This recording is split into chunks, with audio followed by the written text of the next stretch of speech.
বিশ্বাস করতে হবে যে 1 ঘন্টায় শেষ করাবো, কারণ বিশ্বাসে মিলাই বস্তু তর্কে বহুদূর। ঠিক আছে, আমার মনে হয় শুরু করা উচিত। আচ্ছা ঠিক আছে, নাও তাহলে আজকের অধ্যায় হচ্ছে তড়িৎচুম্বক আবেশ ও পরিবর্তী প্রবাহ। তড়িৎচুম্বক আবেশ জিনিসটাকে আমরা অলরেডি জানি, আমরা পড়ছি আগের চ্যাপ্টারটাতে। আর পরিবর্তী প্রবাহ মানে হচ্ছে অল্টারনেটিং কারেন্ট, যেটাকে আমরা ছোট ভাষায় বলি হচ্ছে এসি কারেন্ট। সো এখানে মূলত এসি কারেন্ট সম্পর্কে ধারণা দেওয়া হয়েছে। হ্যাঁ, আচ্ছা, তো তড়িৎচুম্বক আবেশ সম্পর্কে প্রথমেই দেখো দেওয়া আছে, বলতেছে যদি একটা চৌম্বক ক্ষেত্র আর একটা তড়িৎ ক্ষেত্র, কি বলছে দেখো, যদি একটা চৌম্বক ক্ষেত্র এবং একটা তড়িৎ ক্ষেত্র এরা একটা পরস্পরের সাপেক্ষে আপেক্ষিক গতিতে থাকে, যদি চুপ করে দাঁড়ায় থাকে তাহলে কিন্তু কিচ্ছু হবে না। এরা যদি পরস্পরের মধ্যে একটা আপেক্ষিক গতি বজায় রাখে, তখন দেখা যায় যে চৌম্বক ক্ষেত্র পরিবাহীর মধ্যে আপেক্ষিক গতি বজায় রাখায় চৌম্বক ক্ষেত্রের আপেক্ষিক গতি থেকে পরিবাহীর মধ্যে বিদ্যুৎ তৈরি হওয়ার ঘটনাকে বলা হয় হচ্ছে তড়িৎচুম্বকীয় আবেশ। আমরা দেখবো বিষয়টা আসলে কিরকম, যে ধরো একটা পরিবাহী, একটা লুপ তৈরি করা হয়েছে, পরিবাহীর লুপ। সেই পরিবাহীর লুপে টাচ না করে যদি আমি এর মধ্যে একটা চুম্বক বারবার আনা নেওয়া করি, বা ওর মধ্যে বারবার এইভাবে ঘুরে ঘুরে ওই চুম্বকটা যদি ওর মধ্যে ঢোকে বের হয়, ঢোকে বের হয়, ঢোকে বের হয়, ঢোকে বের হয়, অর্থাৎ যদি একটা আপেক্ষিক গতি ক্রিয়েট করতে পারি, আমার কিন্তু ওই চুম্বকটা ওর মধ্যে টাচও করে নাই, পরিবাহীকে টাচও করে নাই, কিন্তু পরিবাহীর মধ্যে বিদ্যুৎ দেখা যাবে।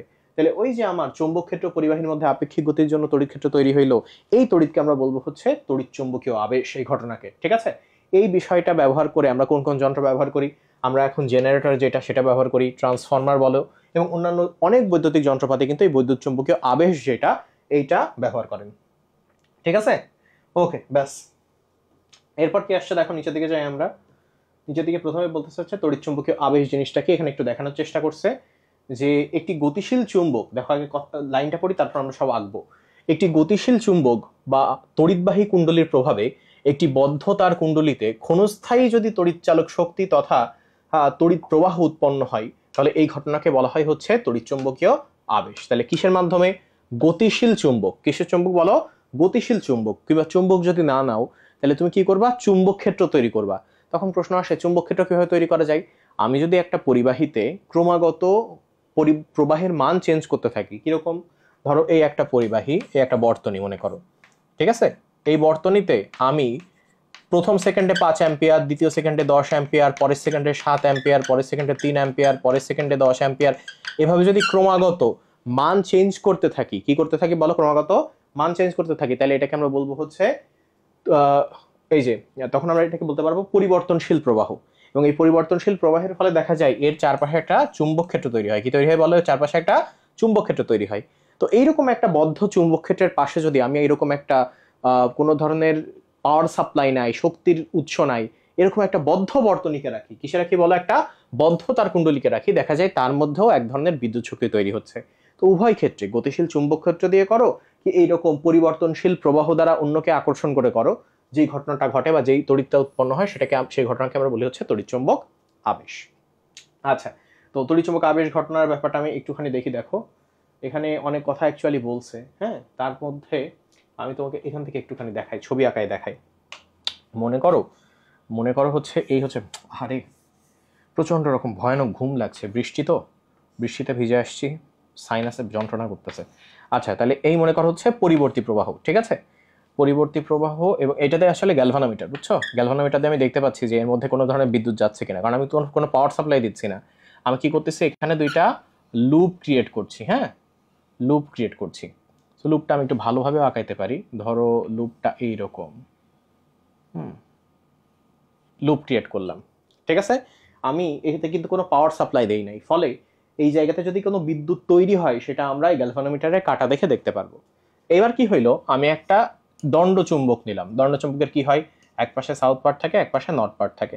তুমি যেভাবেই করো না কেন, তুমি যদি এরকম করো যে এইটাকে একটা গতির সাথে এর মধ্যে ঢুকায় এইদিক নিয়ে গেলা, তুমি দেখবা এটা সামান্য নড়ে উঠবে। তুমি তখন কি করলা? ওইটাকে ধরে আবার এদিকে টেনে আনলা, তুমি দেখলে এটা সামান্য নড়ে উঠবে।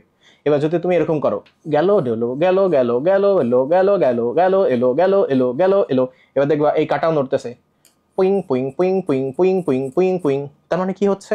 আমি তোকে টাচ করতেছি না, আমি তো পরিবাহীকে টাচ করতেছি না, আবার আমি এখানে কোনো বিদ্যুৎ সাপ্লাই দিই নাই, তাহলে এখানে একটা বিদ্যুৎ তৈরি হচ্ছে। কেন বিদ্যুৎ তৈরি হচ্ছে?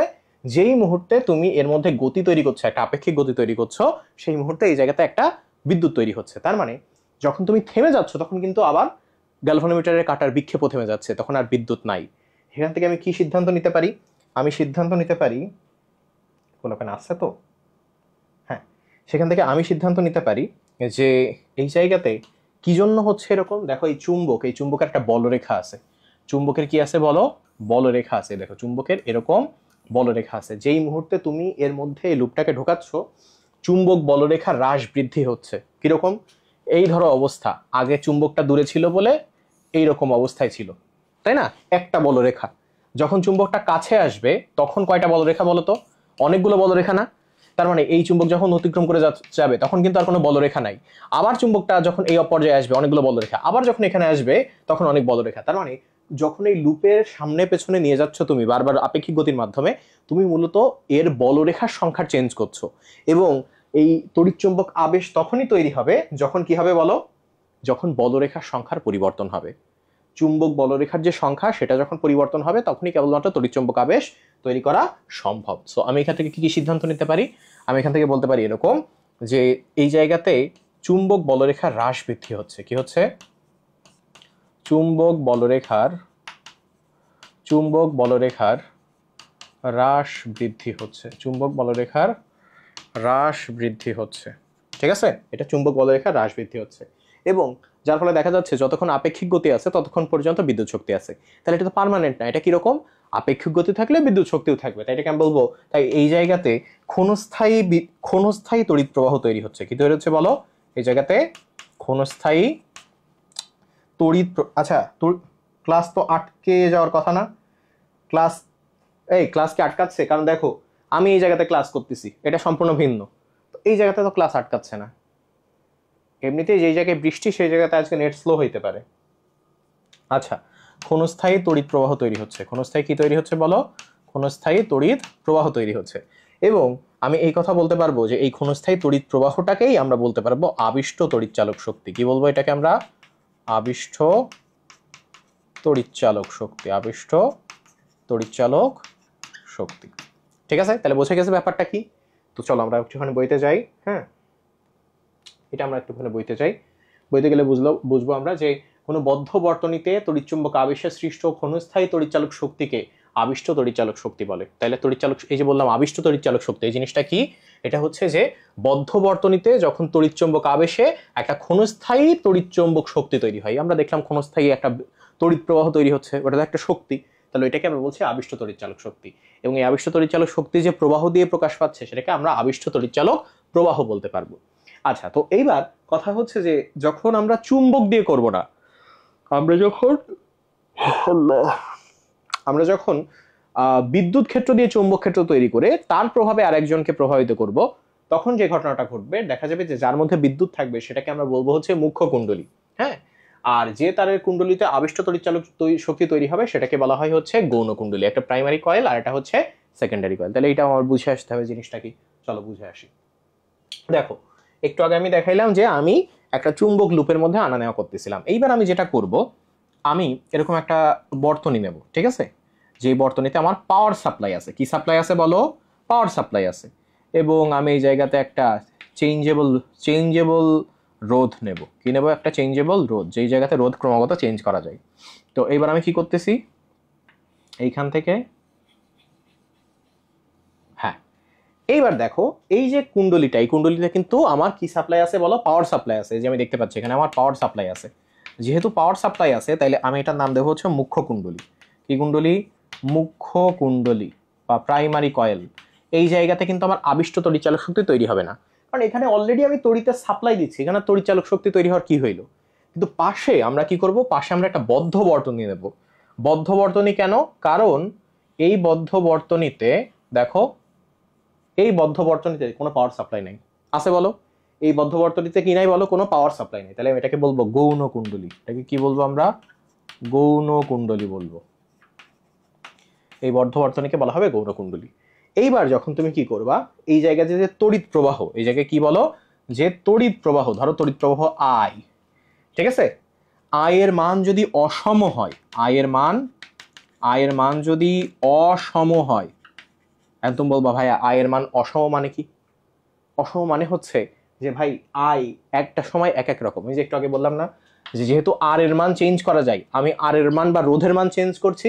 রোধ বাড়লে আয়ের মান হয়ে যাচ্ছে 5 অ্যাম্পিয়ার, রোধ কমলে হয়ে যাচ্ছে 10 অ্যাম্পিয়ার, আবার রোধ বাড়লে হয়ে যাচ্ছে 3 অ্যাম্পিয়ার, তারপর আবার হয়ে যাচ্ছে 15 অ্যাম্পিয়ার, আবার রোধ বাড়লে হয়ে যাচ্ছে 1 অ্যাম্পিয়ার, তারপর হয়ে যাচ্ছে আবার 17 অ্যাম্পিয়ার। মানে এই যে ঘটনা ঘটছে, ক্রমাগত প্রবাহ মাত্রা চেঞ্জ হচ্ছে, এই প্রবাহ মাত্রার ফ্ল্যাকচুয়েশন যখন হবে, অদ্ভুতভাবে দেখবো এই জায়গাতে আমার যে গ্যালভানোমিটারটা ছিল, যেই মুহূর্তে আমি ফ্ল্যাকচুয়েশন করছি, যেই মুহূর্তে আমার তড়িৎ প্রবাহ চেঞ্জ হচ্ছে, এই জায়গাতে বিক্ষেপ হচ্ছে। এর আর এর মধ্যে কোনো সংযোগ নাই, এতে কোনো পাওয়ার সাপ্লাই নাই, কিন্তু এই বিক্ষেপ হওয়ার একটাই অর্থ, যেখানে আমার তড়িৎচুম্বক আবেশ তৈরি হয়েছে। কি তৈরি হয়েছে বলো? এখানে একটা তড়িৎ এই যে আমরা বললাম না আবিষ্ট তড়িৎচালক শক্তি, এখানে একটা আবিষ্ট তড়িৎচালক শক্তি তৈরি হয়েছে। ঠিক আছে? আবার অন্যভাবে বলা যায় কিরকম, যে ভাই আমার তো এই আর আমি পাচ্ছি না, আমার আই একই আছে। কি আছে বলো? আই একই আছে। তখন আমি কি করব? আই যদি একই থাকে, তখন আমি এই জিনিসটাকে ধরবো, ধরে এর সাথে একটা আপেক্ষিক গতি তৈরি করব। কি তৈরি করব? একটা আপেক্ষিক গতি।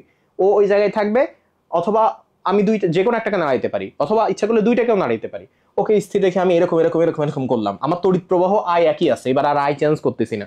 তখনও দেখা যাবে ওর মধ্যে একটা আমি কম্পন দেখতে পাচ্ছি গ্যালভানোমিটারে। তার মানে ওই আপেক্ষিক গতি দিয়েও আমি ওই চুম্বকের মতো এই জায়গাতে কি তৈরি করতে পারছি বলো? একটা তড়িৎচালক শক্তি বা আবিষ্ট তড়িৎচালক শক্তি তৈরি করতে পারছি। একই রকম ভাবে একে স্থির রেখে এটাকেও যদি নাড়াও, কাছাকাছি আনো, সেই ক্ষেত্রেও তুমি একটা আবিষ্ট তড়িৎচালক শক্তি পাবা। তার মানে আবিষ্ট শব্দটা কেন বলতেছে? কারণ এখানে কোনো সরাসরি সংযোগ নাই, একজন আরেকজন দ্বারা প্রভাবিত হচ্ছে। একজন কি হচ্ছে বলো? আরেকজন দ্বারা প্রভাবিত হচ্ছে। ঠিক আছে? ওকে, গেল। তাহলে এই জিনিসটা বোঝা হয়ে গেছে। ঠিক আছে, যে এখানে আমার যদি তড়িৎ প্রবাহ মাত্রা অসম হয়, আমি এই যে সিনারিটা লিখছিলাম, যে আয়ের মান যদি অসম হয়, তাইলে দেখা যায় যে কুণ্ডলিতে আপেক্ষিক গতি না থাকলেও, কুণ্ডলিতে আপেক্ষিক গতি না থাকলেও, আপেক্ষিক গতি না থাকলেও কি পাওয়া যায় বলো তো? আবিষ্ট তড়িৎচালক শক্তি পাওয়া যায়।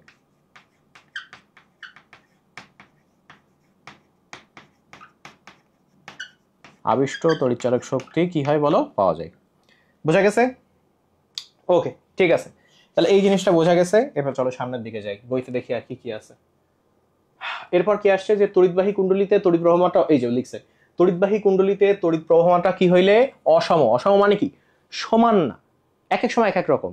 অসম হইলে বদ্ধ কুণ্ডলী ও তড়িৎবাহী তারের মধ্যে আপেক্ষিক গতি না থাকলেও আমরা বদ্ধ কুণ্ডলিতে তড়িৎচালক শক্তি দেখা দেবো।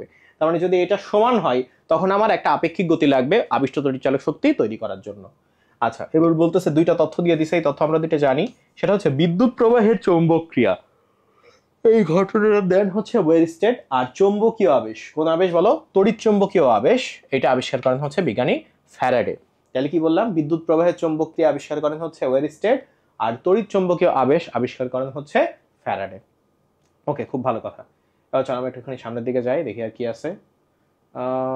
এবার কি বলতেছে? ও আচ্ছা, এইবার একটা জিনিস বলছে, দেখো জিনিসটা কিরকম আমি একটু বোঝাই। এখানে বইতে অনেক ঝামেলা আছে, বাট আমি সহজভাবে একটু বোঝানোর চেষ্টা করি। সেটা হচ্ছে যে দেখো, ধরো এই একটা কুণ্ডলী, যে কুণ্ডলীটা হচ্ছে গৌণ কুণ্ডলী, অর্থাৎ এতে কোনো ইলেকট্রিসিটির সাপ্লাই নাই। ঠিক আছে? সো আচ্ছা, এবং এই জায়গাতে আমার কি আছে? মনিটর করবার জন্য একটা গ্যালভানোমিটার আছে, যেটাতে আমি বিক্ষেপ দেখতে পারবো। এইবার খুব ভালো করে খেয়াল করো, এই এখনো পর্যন্ত বোঝো না এরকম কাহিনী কি কার আছে বলো? এখনো পর্যন্ত এই দেখো, আমি কিন্তু ক্লাস দেখতেছি, আমার একটু আটকাচ্ছে না। এখানে যদি একজন স্টুডেন্টও থাকে যার ক্লাস আটকাচ্ছে না, তার মানে হচ্ছে এইটা তোমার নেটওয়ার্কের সমস্যা। বুঝছো?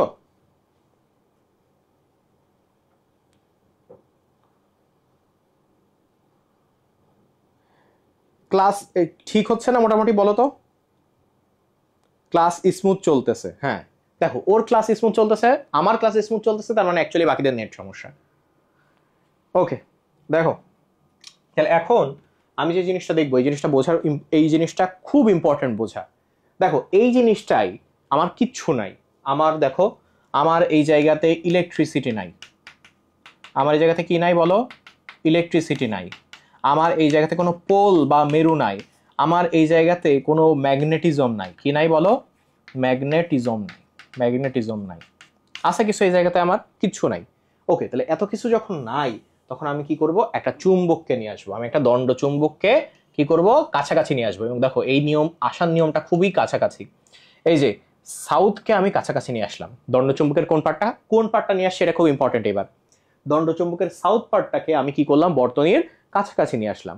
তুমি চিন্তা করে দেখো তো, ওর কাছের পার্ট কোনটা, এইটা না?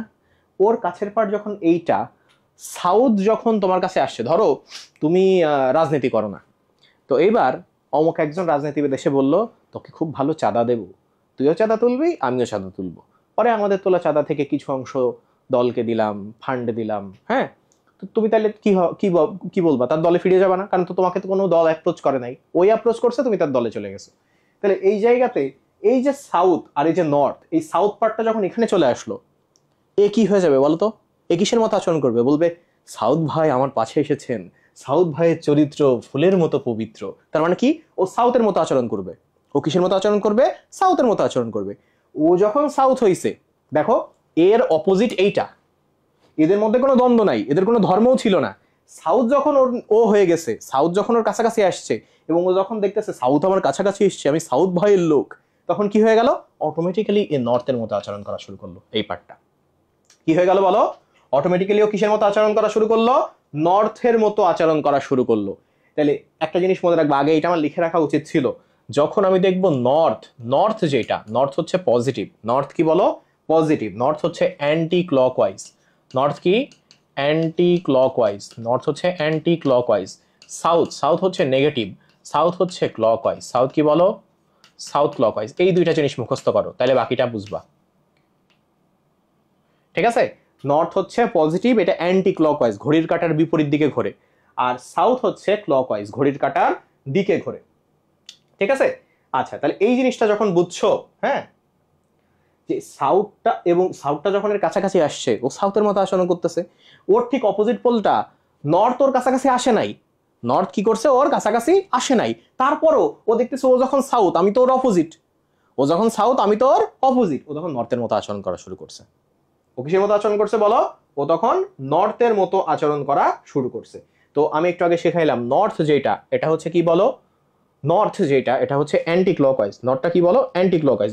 তো এই ক্ষেত্রে যেহেতু সাউথটা তুমি দেখতেছো, সাউথের ক্ষেত্রে তুমি বলবা হচ্ছে সাউথ হচ্ছে ক্লকওয়াইজ, হ্যাঁ। সো এইদিকে যেহেতু সাউথ আসছে, বুঝছো? সো তুমি এইভাবে মনে রাখবা জিনিসটা। আচ্ছা, এখানে একটু ভুল গেছে, ভুল বলতে ভুল দাগ পড়ে গেছে। আচ্ছা আমি দেখাই আবার। তাহলে যেই পোলটা আসছে সেই পোলটা সাউথ নাকি নর্থ, তারপর ভিত্তি করে এই বর্তনীতে তড়িৎ প্রবাহ হইলে কোন দিক থেকে কোন দিকে হবে সেই দিকটা নির্ধারিত হবে। যেহেতু সাউথ আসছে, সাউথটা কি বলো, মাইনাস, এটা কি, ক্লকওয়াইজ। তাহলে তুমি বলবা, তাহলে এই জায়গায় ক্লকওয়াইজ অর্থাৎ ঘড়ি যেই দিকে ঘুরে সেই দিক বরাবর ঘুরবে। এই দিক বরাবর ঘুরবে মানে কি, এই দিক দিয়ে কারেন্ট উঠবে, এই দিক ঘুরে এই দিক দিয়ে কারেন্ট নামবে। এই দিক দিয়ে তড়িৎ প্রবাহ হবে, এই দিক থেকে তারপর তড়িৎ প্রবাহের দিক এই দিকে হবে। বোঝা গেছে ব্যাপারটা? কি জন্য আমি এই জিনিসটা নিলাম, কারণ আমি এখানে সাউথ পাইছি, যে কাছাকাছি আসছে তার ভিত্তিতে আমি করবো। ওকে সাউথ পাইছি, সাউথ হচ্ছে নেগেটিভ, ক্লকওয়াইজ, সাউথ নেগেটিভ এবং ক্লকওয়াইজ। তাহলে এবার তখন তুমি প্রশ্ন করতেই পারো যে ভাই আমি যদি কাহিনী উল্টাই দিই, আমি বলবো কিরকম উল্টানো? বলবা তুমি এরকম যে ভাই আমি কাহিনী এরকম করলাম যে আমি এইবার হচ্ছে নর্থকে নিয়ে আসলাম। কাকে নিয়ে আসলাম? আমি এবার নর্থকে নিয়ে আসলাম, এইখানে নর্থ এইখানে সাউথ। তাইলে কাহিনী কি হবে? তখন আমি বলবো এ ছিল একদম নিষ্পৃহ, নিরপেক্ষ, নর্থ ভাই এসে তাকে চাঁদা তুলবার একটা দাবি জানিয়েছেন, তাইলে সেই হিসেবে এ কিসের মতো আচরণ করবে? নর্থের মতো আচরণ করবে। এ কিসের মতো আচরণ করবে? নর্থের মতো আচরণ করবে। ও যখন নর্থ, তখন ওর অপোজিট প্রান্ত, তার কাছে কেউ আসে নাই, কিন্তু ও নর্থ বলে ও তখন তার অপোজিট সাউথের মতো আচরণ করা শুরু করবে। তাহলে এইদিকে নর্থ চলে আসছে, নর্থ কি, পজিটিভ, অ্যান্টি ক্লকওয়াইজ। অ্যান্টি ক্লকওয়াইজের দিক কোনটা? এই দিক বরাবর, ঘড়ির কাঁটার বিপরীত দিকে। তার মানে এদিক বরাবর গেলে এই যে এদিক থেকে এইদিকে, এই দিক থেকে বিদ্যুৎ গিয়ে এই দিক বরাবর যাবে। কারণ আমরা কিন্তু দিক ঠিক করতে পারলাম। এবং এইটার দিক কিন্তু অপোজিট, এইটার দিক এবং এইটার দিক কি বলো, অপোজিট। আচ্ছা এক মিনিট,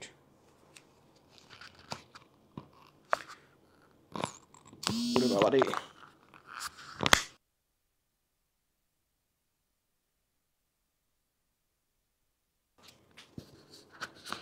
আচ্ছা আবার বলি, দেখো আগের অংশটুকু তো বুঝছো? আচ্ছা আগের অংশটুকু কি বুঝছো? একপাশে সাউথ পার্ট থাকে, একপাশে নর্থ পার্ট থাকে। কি আছে বল? আচ্ছা আগের অংশটুকু কি বুঝছো? আচ্ছা আবার বলি, দেখো আমরা দুইটা সিনারিও অলরেডি দেখছি। কিরকম সিনারিও দেখছি দেখো, দুইটা সিনারিও পাশাপাশি রাখলে তোমার ইজিলি মনে থাকবে। এই হচ্ছে গ্যালভানোমিটার,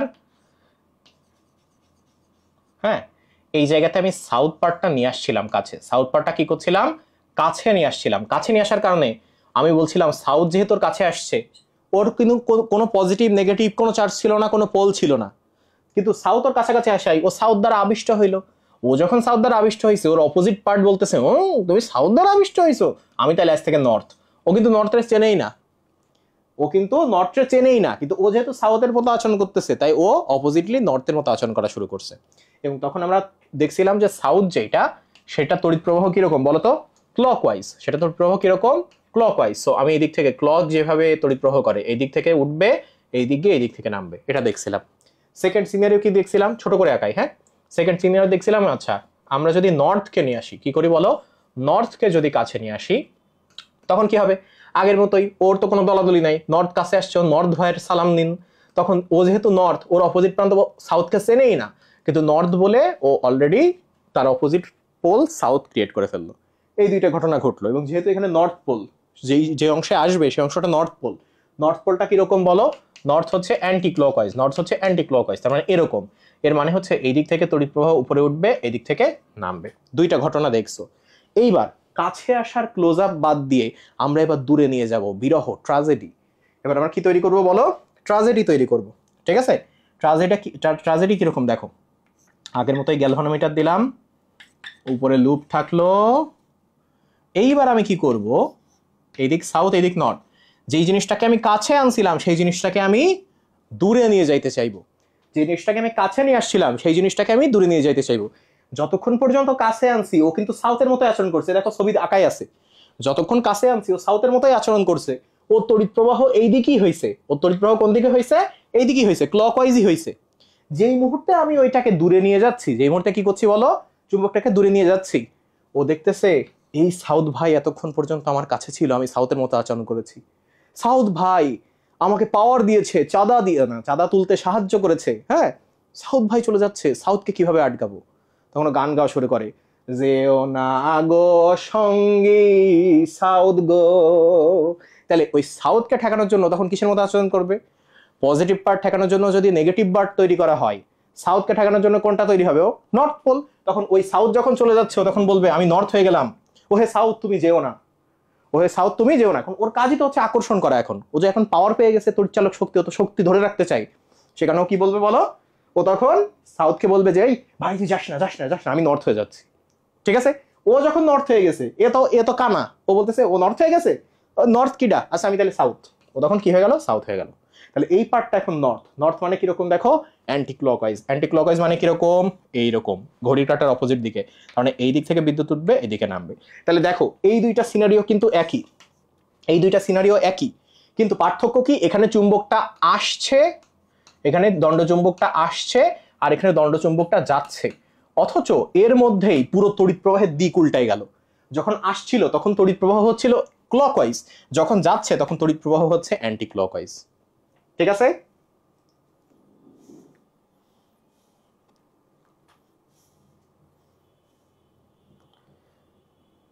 বোঝা গেছে যে যখন আসছিল তখনও ক্লকওয়াইজ। আমার বোঝানোর উপায় হচ্ছে যে আগে আমি সাউথ নর্থ ঠিক করব, তারপর ক্লকওয়াইজ অ্যান্টি ক্লকওয়াইজ, আমার দিকটাই মেইন, ক্লকওয়াইজ অ্যান্টি ক্লকওয়াইজ দিকটাই মেইন। বাট আমি আগে ঠিক করবো যে কেন সাউথ কেন নর্থ। এইটা বুঝছো না ইজিলি।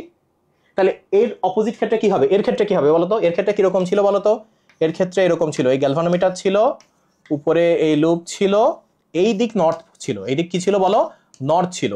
তাহলে যখন নর্থ ছিল তখন ও নর্থের মতো আচরণ করছিল, বাট এইবার নর্থ যখন চলে যাবে ও কিসের মতো আচরণ করবে, যেও না গো নর্থ গো, যেও না ও গো সাউথ হইলাম আমি। তাহলে ও সাউথ বলে কি হয়ে যাবে তখন, নর্থ। তাহলে ওই দিক যেহেতু সাউথ, সাউথ মানে আমি কি জানি ক্লকওয়াইজ, ক্লকওয়াইজ মানে কোন দিকে, এই দিকে, তার মানে এই দিক থেকে উঠবে এদিকে নামবে। তাহলে দেখো এই দুইটা হুবহু এক, আমার চুম্বকের দিকও এক, কিন্তু এই ক্ষেত্রে চুম্বক আসছে, এই ক্ষেত্রে চুম্বক যাচ্ছে। আসার সময় অ্যান্টি ক্লকওয়াইজ বিদ্যুৎ প্রবাহ পাচ্ছি বর্তনীতে, যাওয়ার সময় ক্লকওয়াইজ বিদ্যুৎ প্রবাহ পাচ্ছি। তাহলে আমি বুঝতে পারছি চৌম্বক ক্ষেত্রকে কোন দিকে মুভ করবা তার উপর ভিত্তি করে তড়িৎ ক্ষেত্রের দিকও নির্ভর করে। এই পুরো এক্সপেরিমেন্টার উদ্দেশ্যই এইটা যে চৌম্বক ক্ষেত্র, এটা একটা ছবি তুলে নাও, দেখবা পরের পৃষ্ঠে একটা ছক আছে, ছকটা মনে রাখতে ইজি হবে, ছক মনে রাখা ইজি হবে, ঠিক আছে? এই জিনিস আশা করি আর কোনোদিন ভুল হবে না, ঠিক আছে? আচ্ছা চল আমরা এবার বইতে চাই, দেখি কি আছে। বইতে দেখো বলতেছে যে যতক্ষণ চুম্বক ও কুণ্ডলীর মধ্যে আপেক্ষিক গতি থাকে ততক্ষণ পর্যন্ত আবিষ্ট তড়িৎ প্রবাহ চলে এবং শক্তির উৎপাদন হয়। এই যে অলরেডি আমরা পড়ছি, কোন শক্তি বলতো? আবিষ্ট তড়িৎচালক শক্তি। এবং বলতেছে আবিষ্ট তড়িৎ প্রবাহের মাত্রা চুম্বক ও কুণ্ডলীর আপেক্ষিক বেগের উপর নির্ভর করে। কিসের উপর বলো? আপেক্ষিক বেগের উপর। এবার এই ছকটা দেখো, ছকটা কি বলতেছে? এন মেরু যদি নিকটে আনা হয়, আমরা দেখছিলাম না এই স্ক্রিনশটটা, এবার দেখো আমরা দেখছিলাম যে এন মেরু যখন নিকটে আনা হচ্ছে, এন মানে কি পাইছিলাম আমার? এন মানে কি পাইছিলাম? এন মানে ছিল হচ্ছে অ্যান্টি ক্লকওয়াইজ, এন ছিল অ্যান্টি ক্লকওয়াইজ। তো যেটা অ্যান্টি ক্লকওয়াইজ এটা কোন দিকে ঘুরছে বলো তো? বাম দিকে না? তোমার হাতের ডান এইটা, তোমার হাতে বাম এইটা না? তাই এটাকে আমরা বলবো বামাবর্তী। অ্যান্টি ক্লকওয়াইজকে বাংলায় কি বলবো? বামাবর্তী বলবো। যখন এন মেরুটা কাছে আনছিলাম, এন মেরু যখন দূরে নিয়ে যাচ্ছিলাম তখন কি হচ্ছিল বলতো? তখন আবার ক্লকওয়াইজ হচ্ছিল, তখন কিন্তু ডানাবর্তী। তাহলে ডানকে আমরা দক্ষিণ হস্ত বলি, ডান হাতকে বলি দক্ষিণ হস্ত, তাই আমরা এটাকে দক্ষিণাবর্তী বলতে পারি। তাহলে দেখো এইভাবে মনে রাখবা, এন মেরু নিকটে যখন আনবা তখন কি হচ্ছিল? এন মেরু নিকটে আনলে ও এন হবে, আর এন মানেই হচ্ছে অ্যান্টি ক্লকওয়াইজ, তাহলে বামাবর্তী। আর এন মেরু যখন দূরে নিয়ে যাবা তখন ও সাউথের মতো আচরণ করবে, সাউথ মানে ক্লকওয়াইজ, ক্লকওয়াইজ মানে দক্ষিণাবর্তী। তাহলে এই দুইটা কিন্তু ক্লিয়ার।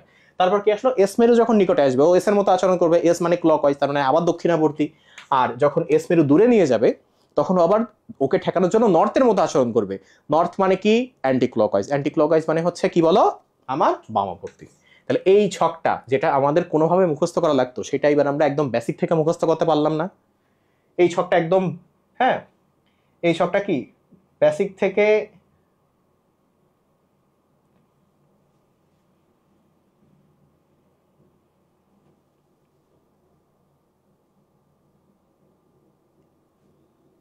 আচ্ছা তাহলে বেসিক থেকে বোঝা গেছে না? হ্যাঁ বোঝা গেছে। এবার চলো নিচের অংশগুলো আমরা পড়ি। বলতেছে যে এই যে আমার আবিষ্ট তড়িৎচালক শক্তি, এটা কি কিভাবে বাড়ানো যায়? আবিষ্ট তড়িৎচালক শক্তিকে আমি বাড়াইতে চাই, কয়েকটা সেটিংস চেঞ্জ করলে বাড়ানো যায় কিনা। কিরকম?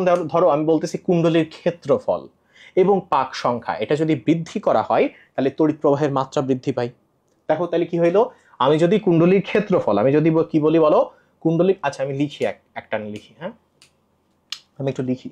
সেটা হচ্ছে যে কি কিভাবে বাড়ানো যায়। হ্যাঁ প্রথমটা হচ্ছে কুণ্ডলীর ক্ষেত্রফল, কুণ্ডলীর ক্ষেত্রফল, কুণ্ডলীর ক্ষেত্রফল, কুণ্ডলীর ক্ষেত্রফল যদি বাড়ে এবং পাক সংখ্যা যদি বাড়ে, পাক সংখ্যা যদি বাড়ে, কুণ্ডলীর পাক সংখ্যা, কয় পাক দিবা সেই সংখ্যাটা, তাহলে দেখা যাবে যে ওখানে আবিষ্ট তড়িৎ প্রবাহ বাড়বে। আইটা কি বলো? আবিষ্ট তড়িৎ প্রবাহ বাড়বে। 2 নম্বর হচ্ছে যেই দণ্ডচুম্বকটা তুমি ব্যবহার করবা সেটা যদি শক্তিশালী দণ্ডচুম্বক হয়, দণ্ডচুম্বক কিন্তু অনেক টাইপের, বুঝছো? কোনো দণ্ডচুম্বক অনেক শক্তিশালী, কোনোটা কম শক্তিশালী। তাহলে যদি এটা শক্তিশালী চুম্বক হয় দেখা যাবে যত বেশি শক্তিশালী চুম্বক তার মেরু শক্তি তত বেশি। তার কি বেশি বলো? মেরু শক্তি। তার মানে 2 মেরুতে শক্তি তত বেশি, মেরু শক্তি তত বেশি। আর মেরু শক্তি যত বেশি হবে আমার আপেক্ষিক তড়িৎ প্রবাহ তত বেশি হবে, আপেক্ষিক তড়িৎ প্রবাহ কি হবে? তত বেশি হবে। 3 নম্বর হচ্ছে ওই যে গতিতে আমি আনা নেওয়া করতেছি লুপের মধ্যে, লুপের মধ্যে কি করতেছি? যে গতিতে আনা নেওয়া করতেছি, আমি যদি এবার বেশি জোরে আনা নেওয়া করি তার মানে কি হবে বলো? আমি যদি চুম্বক ও কুণ্ডলীর মধ্যে আপেক্ষিক গতি বৃদ্ধি করি, চুম্বক ও কুণ্ডলীর, চুম্বক ও কুণ্ডলীর যদি আপেক্ষিক গতি বৃদ্ধি করি, আপেক্ষিক গতি কি করি বলো? বৃদ্ধি করি, তাহলে কি হবে? সেক্ষেত্রেও আমার যে আবিষ্ট তড়িৎচালক প্রবাহ সেটা বাড়বে। সেক্ষেত্রে কি হবে বলো? আবিষ্ট তড়িৎচালক প্রবাহ বাড়বে। এই দক্ষিণাবর্তী, দক্ষিণাবর্তী দক্ষিণ মুখ বরাবর কেন? আমি বললাম না দক্ষিণ, আমাদের ডান হাতকে সাধু ভাষায় বলা হয় দক্ষিণ হস্ত, ডান হাতকে কি বলা হয়? দক্ষিণ হস্ত বলা হয়। দক্ষিণাবর্তী মানে ডান দিক বরাবর। এই দেখ, এই দেখ, এইটা হচ্ছে ডান দিক বরাবর, দক্ষিণাবর্তী ডান দিক বরাবর, এটা হচ্ছে বাম দিক বরাবর, বামাবর্তী। এই দক্ষিণাবর্তীকে আমরা বলতে পারি ক্লকওয়াইজ, কারণ ঘড়ির কাঁটা এইদিকে ঘোরে। বামাবর্তীকে আমরা বলি অ্যান্টি ক্লকওয়াইজ। আচ্ছা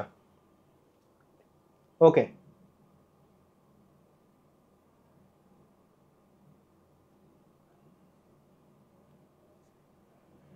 ওকে, এরপর গেল তড়িৎ চুম্বকীয় কুণ্ডলীর আপেক্ষিক গতি বৃদ্ধি করে। আর তারপর 4 নাম্বার কি, 4 নাম্বার হচ্ছে কাঁচা লোহার মজ্জা। তুমি যদি এই জায়গাতে কাঁচা লোহার মজ্জা ইউজ করো, হ্যাঁ, তাহলে দেখা যায় যে কোনো একটা অদ্ভুত কারণে কাঁচা লোহার মজ্জা, ইভেন দেখবা যে অনেক আমরা আগের অধ্যায়ে পড়ছিলাম যে চুম্বক তৈরি করতে গেলেও কাঁচা লোহার মজ্জা ইউজ করা হয়। তো কাঁচা লোহার মজ্জা ইউজ করলে আবিষ্ট তড়িৎচালক প্রবাহ বৃদ্ধি পায়। কি হয় বলো? আবিষ্ট তড়িৎচালক প্রবাহ বৃদ্ধি পায়।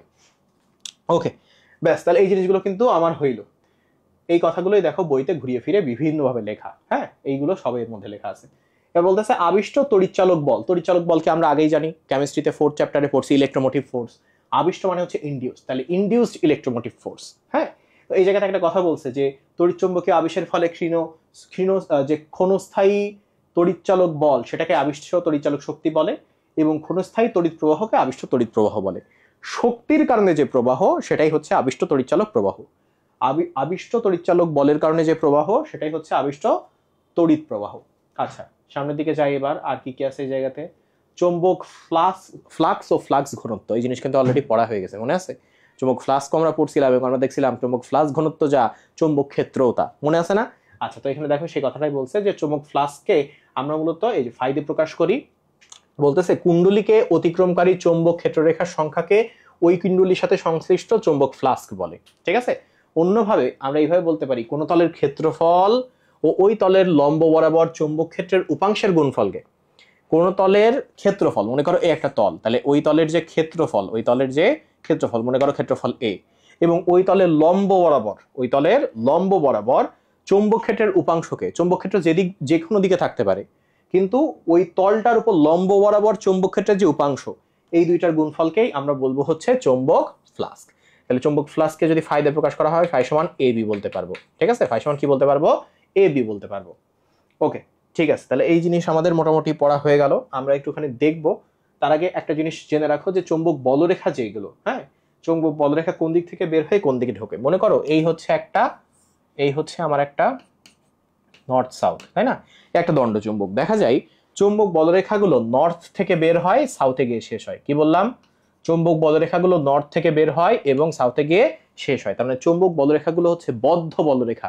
বদ্ধ কেন বলতেছি? কারণ দেখো এর শুরু এবং শেষ দুইটাই আবদ্ধ। ও নর্থ থেকে বের হয়, গিয়ে সাউথে শেষ হয়। ঠিক আছে? কোত্থেকে বের হয়? নর্থ থেকে। কোথায় শেষ হয়? সাউথে গিয়ে শেষ হয়। ঠিক আছে? বোঝা গেছে ব্যাপারটা? আচ্ছা, তাই এই জিনিসটা যখন বুঝছো, এরপরে আমার যে জিনিসটা বুঝতে হবে সেটা হচ্ছে চৌম্বক ফ্লাস্ক অ্যাকচুয়ালি কিভাবে ওয়ার্ক করে।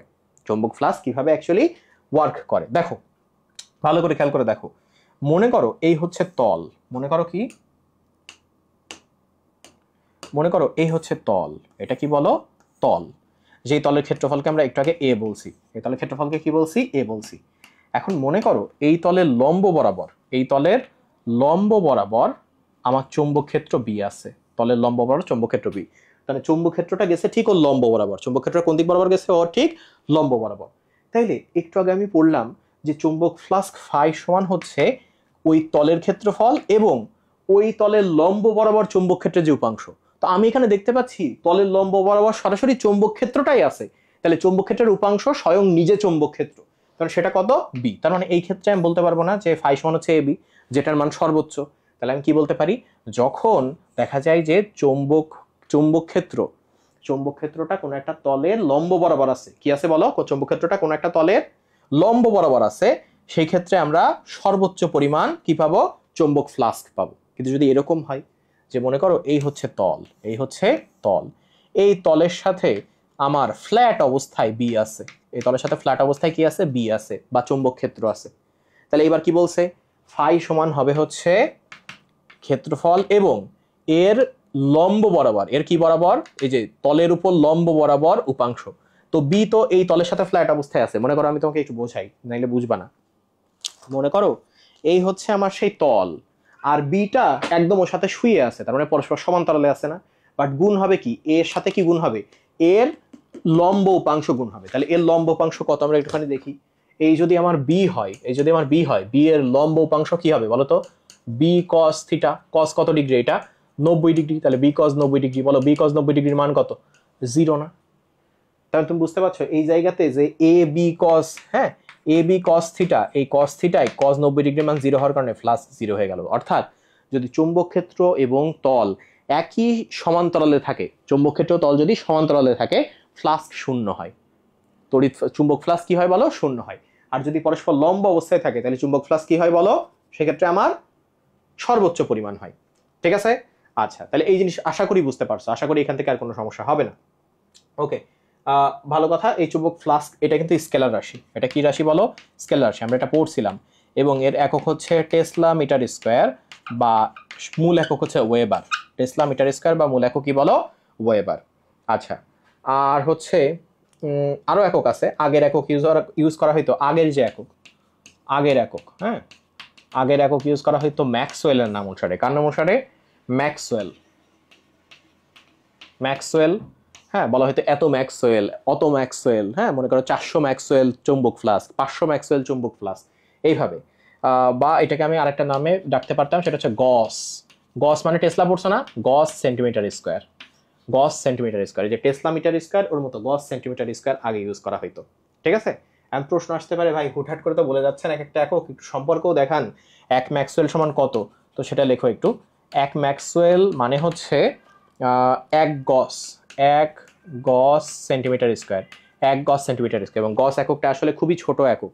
ওয়েবারের সাথে যদি তুলনা করো তাহলে এটা হচ্ছে 10⁻⁸ ওয়েবার। তার মানে ওয়েবার কত বড় একক চিন্তা করো।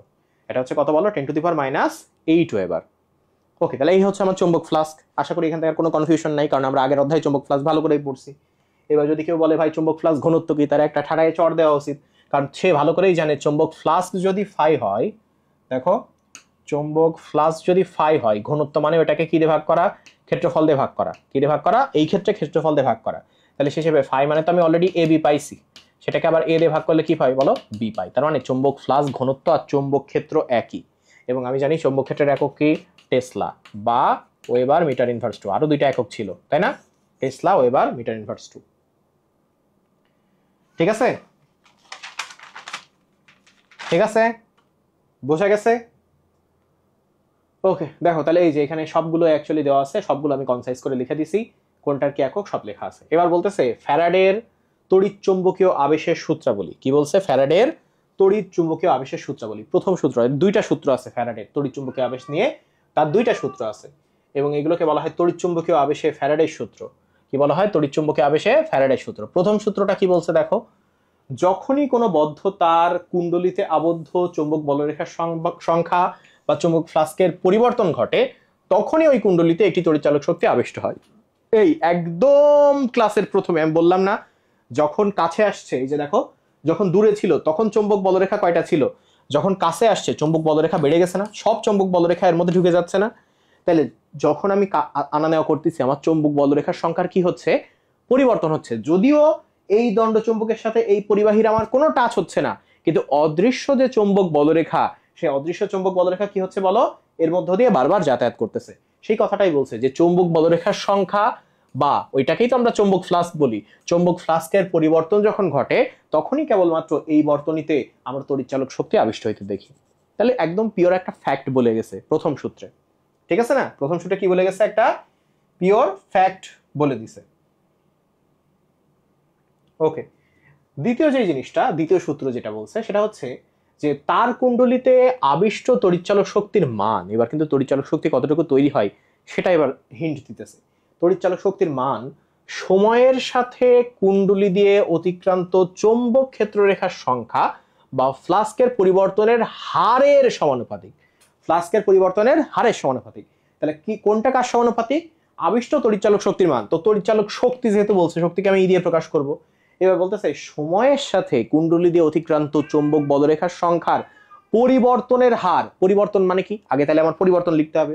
তো মনে করো আমার হচ্ছে φ2 আমি পরে পাইছি, কি পাইছি? φ2 পরে পাইছি, আর পরে আগে ছিল φ1। তাহলে এটা হচ্ছে পরিবর্তন। যেহেতু বলছে পরিবর্তনের হার, হার মানে কি? কি দিয়ে ভাগ করতে হবে? সময় দিয়ে ভাগ করতে হবে। তার মানে এটাকে সময় দিয়ে ভাগ করে দিলাম। তাহলে এই দুটো পরস্পর সমানুপাতিক। আমি কি বললাম তাহলে? আবিষ্ট তড়িৎচালক শক্তি চৌম্বক বলরেখার যে পরিবর্তন, এই যে পরিবর্তন দেখাচ্ছি, পরিবর্তনের হারের সমানুপাতিক। এটা হচ্ছে আমার দ্বিতীয় সূত্র। এটা আমার কি সূত্র বলো? দ্বিতীয় সূত্র। তো এখন এই φ2 আর φ1, গরু, মনে করো 5টা গরুর থেকে 2টা গরু বিয়োগ দেওয়া হলো, আমি তো 3টা ছাগল পাবো না, 3টা গরুই পাবো। তাহলে এই দুইটা φ2 থেকে φ1 বিয়োগ দিলে আমি তো আর একটা ফ্লাস্কের সংখ্যাই পাবো। আমি কি পাবো? আর একটা ফ্লাস্কের সংখ্যাই পাবো। তো সেই ফ্লাস্কের সংখ্যাকে যদি আমি শুধু φ দিয়ে প্রকাশ করি, আমি কি প্রকাশ করতে পারবো? ই সমান ই সমানুপাতিক ফাই বাই টি, ই সমানুপাতিক ফাই বাই টি। তো এটাকে সমান করার জন্য ই সমান তখন কে ইন্টু ফাই বাই টি এভাবে নিতে হয়। হ্যাঁ, কে এর মান যদি 1 ধরা হয় তাহলে ই সমান হচ্ছে ফাই বাই টি। এই সমীকরণ পাওয়া গেল। ই সমান কি বলো? Phi by T. এই সমীকরণ পাওয়া গেল। ওকে, তাহলে এইবার যেটা হইলো যে এই পর্যন্ত ফ্যারাডে তার সূত্র বলছিল, কিন্তু পরবর্তীতে একজন বিজ্ঞানী আসলো, তার নাম হচ্ছে নিউম্যান। তার নাম কি বলো? নিউম্যান। নিউম্যান বানান এরকম কিনা জানি না, সম্ভবত NEU, নিউম্যান। সো নিউম্যান বললো আমার নাম যেহেতু নিউম্যান, আমি ফ্যারাডের দ্বিতীয় সূত্রকে নতুন ভাবে নিউ ভাবে প্রকাশ করব। তাহলে কিভাবে প্রকাশ করব? মানুষ তো এমনি এমনি গ্রহণ করবে না। সে বললো ফ্যারাডের দ্বিতীয় সূত্রকে আমি গাণিতিক ভাবে প্রকাশ করবো, যে গাণিতিক ভাবে প্রকাশ করব। ফ্যারাডের দ্বিতীয় সূত্রকে গাণিতিক ভাবে আমি প্রকাশ করব। তাহলে নিউম্যান, প্রশ্ন যদি আসে ফ্যারাডের দ্বিতীয় সূত্রকে গাণিতিক ভাবে প্রকাশ করেন কে? উত্তর হচ্ছে নিউম্যান।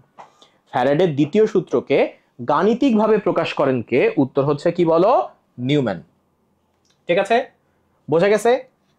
তাহলে সেই হিসেবে আমি প্রথম সূত্রটা কি পাইলাম, যে যখনই আমার চৌম্বক বলরেখার সংখ্যার পরিবর্তন হবে তখনই আবিষ্ট তড়িৎচালক শক্তি তৈরি হবে।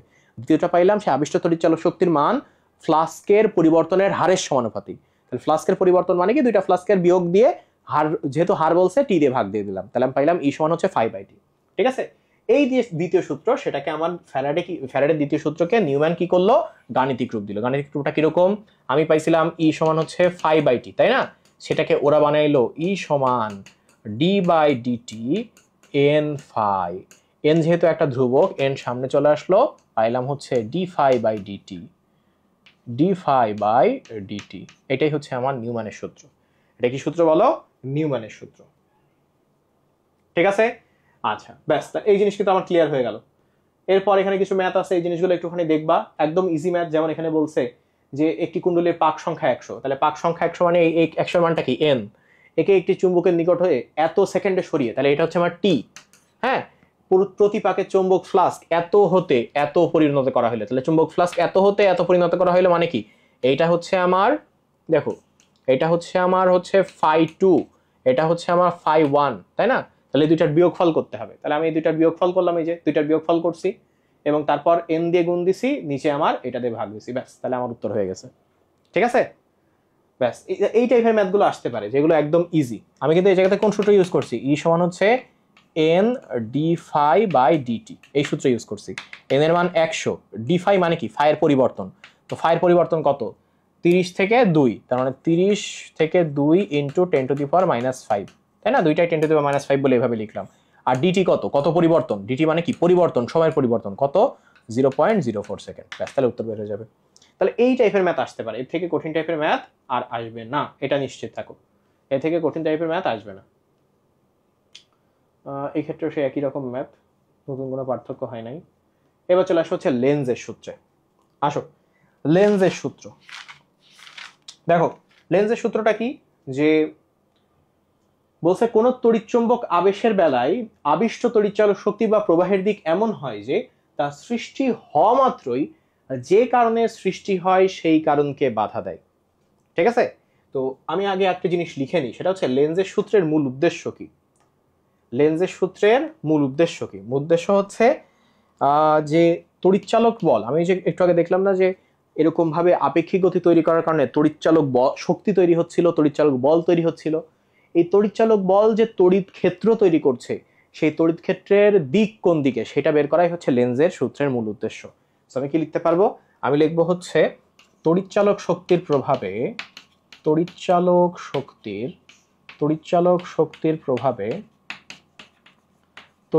শক্তির প্রভাবে উৎপন্ন তড়িৎ ক্ষেত্রের দিক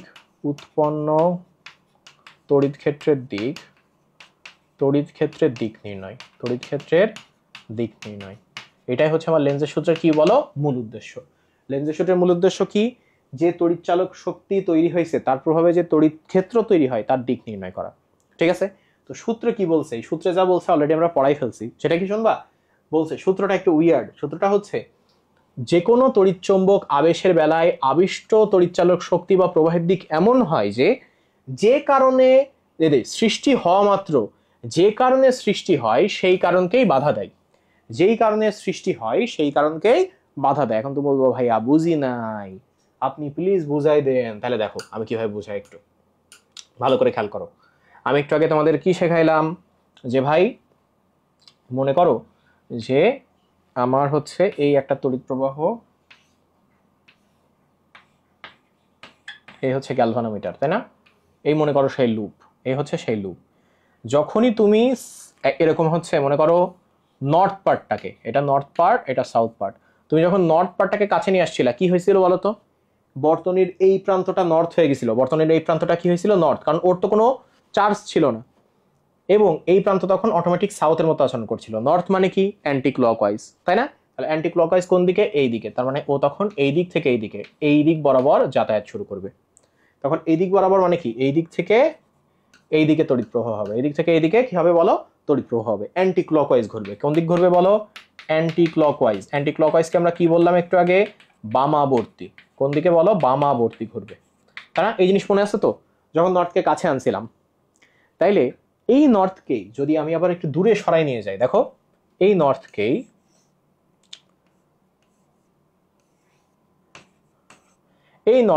এবার আমি যদি দূরে সরাই নিয়ে যাই, নর্থ সাউথ, তখন কি হবে? দেখা যাবে তখন এ আবার সাউথের মতো আচরণ করতেছে নর্থকে ধরে রাখার জন্য। তখন এ নর্থের মতো আচরণ করতেছে। সাউথের মতো আচরণ করা মানে কি? ক্লকওয়াইজ, তার মানে এই দিকে ঘুরবে। তাহলে এই দিক থেকে এই দিকে, তার মানে এই দিক থেকে বিদ্যুৎ গিয়ে এই দিক দিয়ে নামবে, তাই না? তাহলে এই জিনিসটাই লেন্স কি বলছে? লেন্স বলছে যে এই ক্ষেত্রে তড়িৎচুম্বক আবেশ এমন ভাবে তৈরি হয় যে কারণে সৃষ্টি হইল, সৃষ্টি হওয়া মাত্র সেই কারণকেই প্রতিহত করে। ও সৃষ্টি হলো হচ্ছে এদিকে নর্থ হওয়ার কারণে, এই কারণে এর মধ্যে শক্তি আসছে। যেই আমি এটাকে দূরে সরে নিয়ে যাচ্ছি, যেই কারণে ও সৃষ্টি হইলো তারই বিরোধিতা করে ও আবার সাউথ হয়ে গেল। দেখো নর্থের অপোজিট না সাউথ? তাহলে সাউথ হয়ে গেল। সেই কথাটাই লেন্সে বলার চেষ্টা করছে। লেন্স তার সূত্রে বলার চেষ্টা করছে এটা, যে সৃষ্টি হওয়া মাত্র যে কারণে সৃষ্টি হয়, যে নর্থ আসলো, নর্থ আসার কারণে নিজেও নর্থের আচরণ করলো, তাহলে নর্থ এই কারণে সৃষ্টি হইলো, সেই কারণকেই ও আবার বাধা দিল। ঠিক আছে? ওকে, ব্যাস, তাহলে এই জিনিস বুঝছো তোমরা। লেন্সের সূত্রে জাস্ট ওই অংশটা লাগে যে আসলে কি কারণে আমরা লেন্সের সূত্র ইউজ করি দিক নির্দেশের জন্য। তো লেন্সের সূত্রের ক্ষেত্রেও আমার ফ্যারাডে ও লেন্সের সূত্র সমন্বয় করে আমরা ওই আগের সূত্রটাই পাই, ই সমান হচ্ছে minus D phi by dt. হ্যাঁ, তো এই ক্ষেত্রেও যদি আমার একের অধিক পাক থাকে তখন আমি ই সমান minus N D phi by DT use করব। কি করব বলো? Minus N D phi by DT use করবো যদি পাক সংখ্যা একের অধিক থাকে। যদি কি হয় বলো? পাক সংখ্যা একের কি হয় বলো? অধিক থাকে।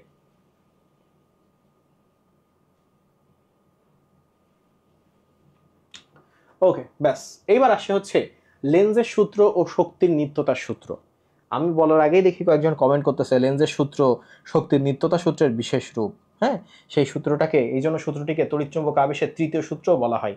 কেউ একজন তাইলে আমাকে বলো কেন, কি ঠেকা পড়ছে লেন্সের সূত্রে যে ও শক্তির নিত্যতা সূত্রকে প্রোটেক্ট করবে? অন্য অনেক সূত্রই তো শক্তির নিত্যতা সূত্রকে প্রোটেক্ট করে না। Why should lens? যে লিখছো সেই আমাকে বলো একটু, দেখি তোমার আইডিয়া আছে কিনা। কেউ কোনো ছোট্ট একটা ব্যাখ্যা দিতে পারবা কেন অ্যাকচুয়ালি লেন্সের সূত্র শক্তির নিত্যতার সূত্রকে মানে? উপরে কি লিখছে? উপরে তো কিছুই লিখে নাই।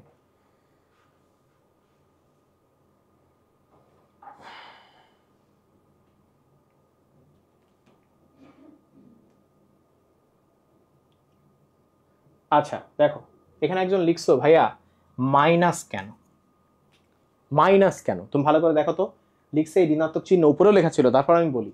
ঋণাত্মক চিহ্ন দ্বারা ই অর্থাৎ তড়িৎচালক শক্তি এবং ফাই বাই টি অর্থাৎ ডি ফাই বাই ডি এর পরস্পরের বিপরীত অভিমুখে ক্রিয়া করা বোঝায়। আমি যখন দূরে সরাই নিয়ে যাচ্ছি, এ তো এই জায়গাতে আর একে দূরে সরাই নিয়ে যাচ্ছে, এই দুজনের দিক অপোজিট না? দুজনের দিক অপোজিট কিনা? তাহলে যেই মুহূর্তে আমি এই দিকে নিয়ে যাচ্ছি সেই মুহূর্তে দেখতে পাচ্ছি দিক অপোজিট হওয়ার ওই কাহিনীকে আমি এই যে মাইনাস ডি ফাই বাই ডিটিতে প্রকাশ করছি। তাহলে এই ঋণাত্মক চিহ্ন কি কারণে? ই এবং ফাই বাই টি এর দিক অপোজিট। ই এবং ফাই বাই টি এর দিক অপোজিট, অন্য কোনো কারণে না। ঠিক আছে? ই এবং ফাই বাই টি এর দিক অপোজিট। এবার আসে হচ্ছে লেন্সের সূত্র ও শক্তি নিত্যতার সূত্র আসলে কি। দেখো ভালো করে খেয়াল করে দেখো। একজন বলতেছে যে সেই রকম একটা ট্রিক্স পাইছি। কি পাইছি? সেরকম একটা ট্রিক্স পাইছি। ট্রিক্সটা কি? যে ভাই গ্যালভানোমিটার যুক্ত করে একটা বর্তনী নিলাম, তাতে কোনো বিদ্যুৎ সাপ্লাই দেব না, কিন্তু এর সাথে একটা বাল্ব জুড়ে দেব। কি জুড়ে দেবো? একটা ফুটফুটে সুন্দর বাল্ব জুড়ে দেব। এবার কি করব আমি? ওর বাবা, বাল্বের সাইজ তো সেইরকম হয়েছে। এবার আমি কি করব? আমি একটা এরকম খুব শক্তিশালী চুম্বক নেব, প্যাচ সংখ্যা আরো বাড়াই দেবো, প্যাচ সংখ্যা আরো বাড়াই দেবো, কারণ সবগুলোতে আমার আয়ের মান বেড়ে যায়। এইবার এই চুম্বকটা ঢুকাবো বের করবো, ঢুকাবো বের করবো, ঢুকাবো বের করবো। তো তখন মানুষ জিজ্ঞাসা করতেছে, ভাই এটা দিয়ে আসলে তুমি কি করতেছো? তখন ও বলতেছে, এখানে আমি আবিষ্ট তড়িৎচালক শক্তি তৈরি করতেছি, লেন্সের সূত্রানুসারে কোন দিকে আমার তড়িৎ প্রবাহ হবে, তড়িৎ প্রবাহের দিকও ঠিক হচ্ছে, এবং এভাবে আমি শক্তি তৈরি করছি। তখন মানুষ বলতেছে, শক্তি তৈরি করতেছো? কিন্তু আমরা শক্তির অবিনশ্বর নীতি বা নিত্যতা সূত্রে তো এটা পড়ছি, energy can neither be created nor be destroyed. শক্তি না সৃষ্টি করা যায় না ধ্বংস করা যায়, শুধু এক রূপ থেকে অন্য রূপে যায়। তুমি কিভাবে বলতে পারো যে এখানে তুমি শক্তিকে অ্যাকচুয়ালি সৃষ্টি করছো?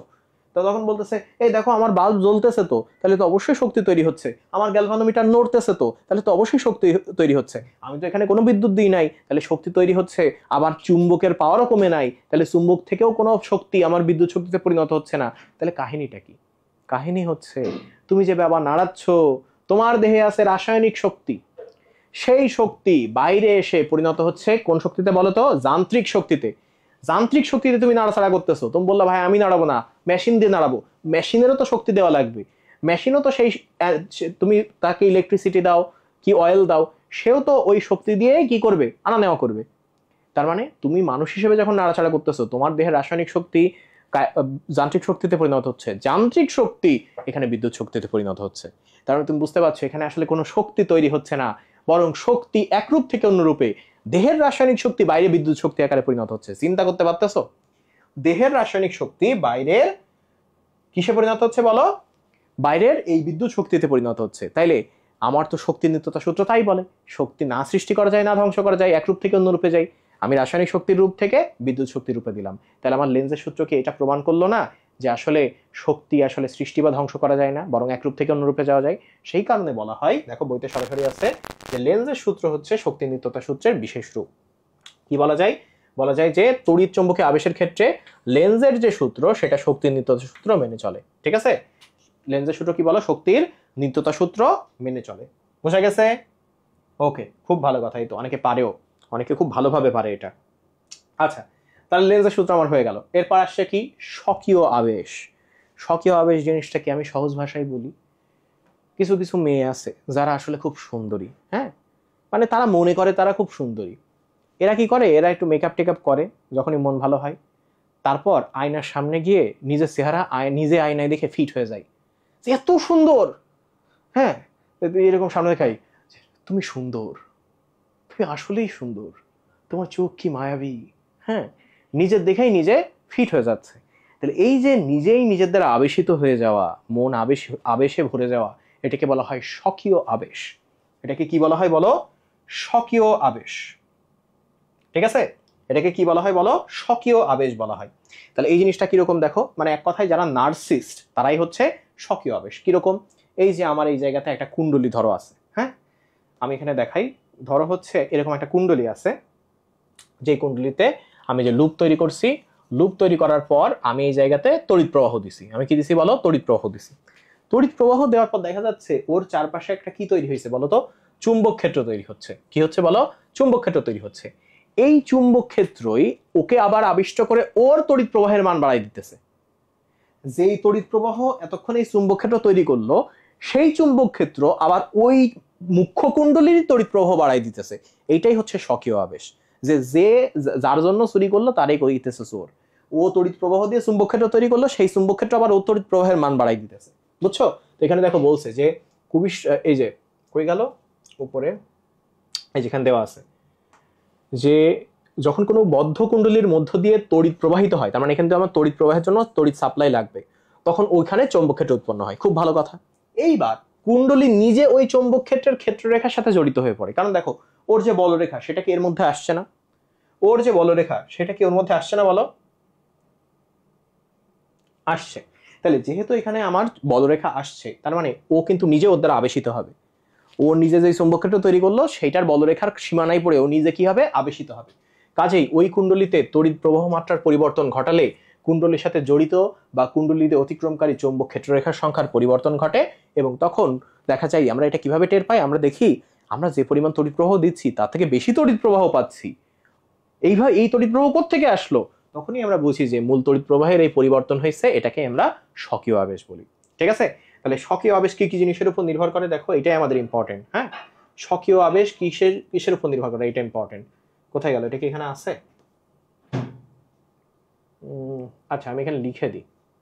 স্বকীয় আবেশ কিসের উপর নির্ভর করে দেখো, স্বকীয় আবেশ কিসের উপর নির্ভর করে? প্রথমত হচ্ছে তারের কুণ্ডলীর প্রস্থচ্ছেদ। তার যত মোটা হবে তত বেশি স্বকীয় আবেশ। তারের কুণ্ডলীর প্রস্থচ্ছেদ, প্রস্থচ্ছেদ মানে তো বুঝছো মোটা কতটুকু তার। 2 নাম্বারটা হচ্ছে আকার। 2 নাম্বারটা কি বলো? আকার। কারণ দেখো চৌম্বক বলরেখা এই দিক থেকে এই দিকে যাবে, এখন তুমি যদি আকারটা এইরকম করো তাহলে তো চৌম্বক বলরেখা ওকে টাচ করলো না। আকারটা যদি আবার এইভাবে করো তখন কিন্তু চৌম্বক বলরেখা অনেকগুলো ওকে টাচ করতেছে। সে কারণে প্রথমটা কি হইলো বলো? তারের কুণ্ডলীর প্রস্থচ্ছেদ। প্রথমটা হইলো প্রস্থচ্ছেদ, দ্বিতীয়টা হইলো হচ্ছে আকার। দ্বিতীয় কি বলো? আকার। 3 নাম্বার হচ্ছে যে পাক সংখ্যা। এটা সব জায়গায় থাকে আসলে, যত পাক সংখ্যা তত বেশি আবেশ, যত পাক সংখ্যা তত বেশি আবেশ। এবং কোন মাধ্যমে আছে তার প্রবেশ্যতা। তাহলে মাধ্যমের প্রবেশ্যতা, মাধ্যমের বলো প্রবেশ্যতা।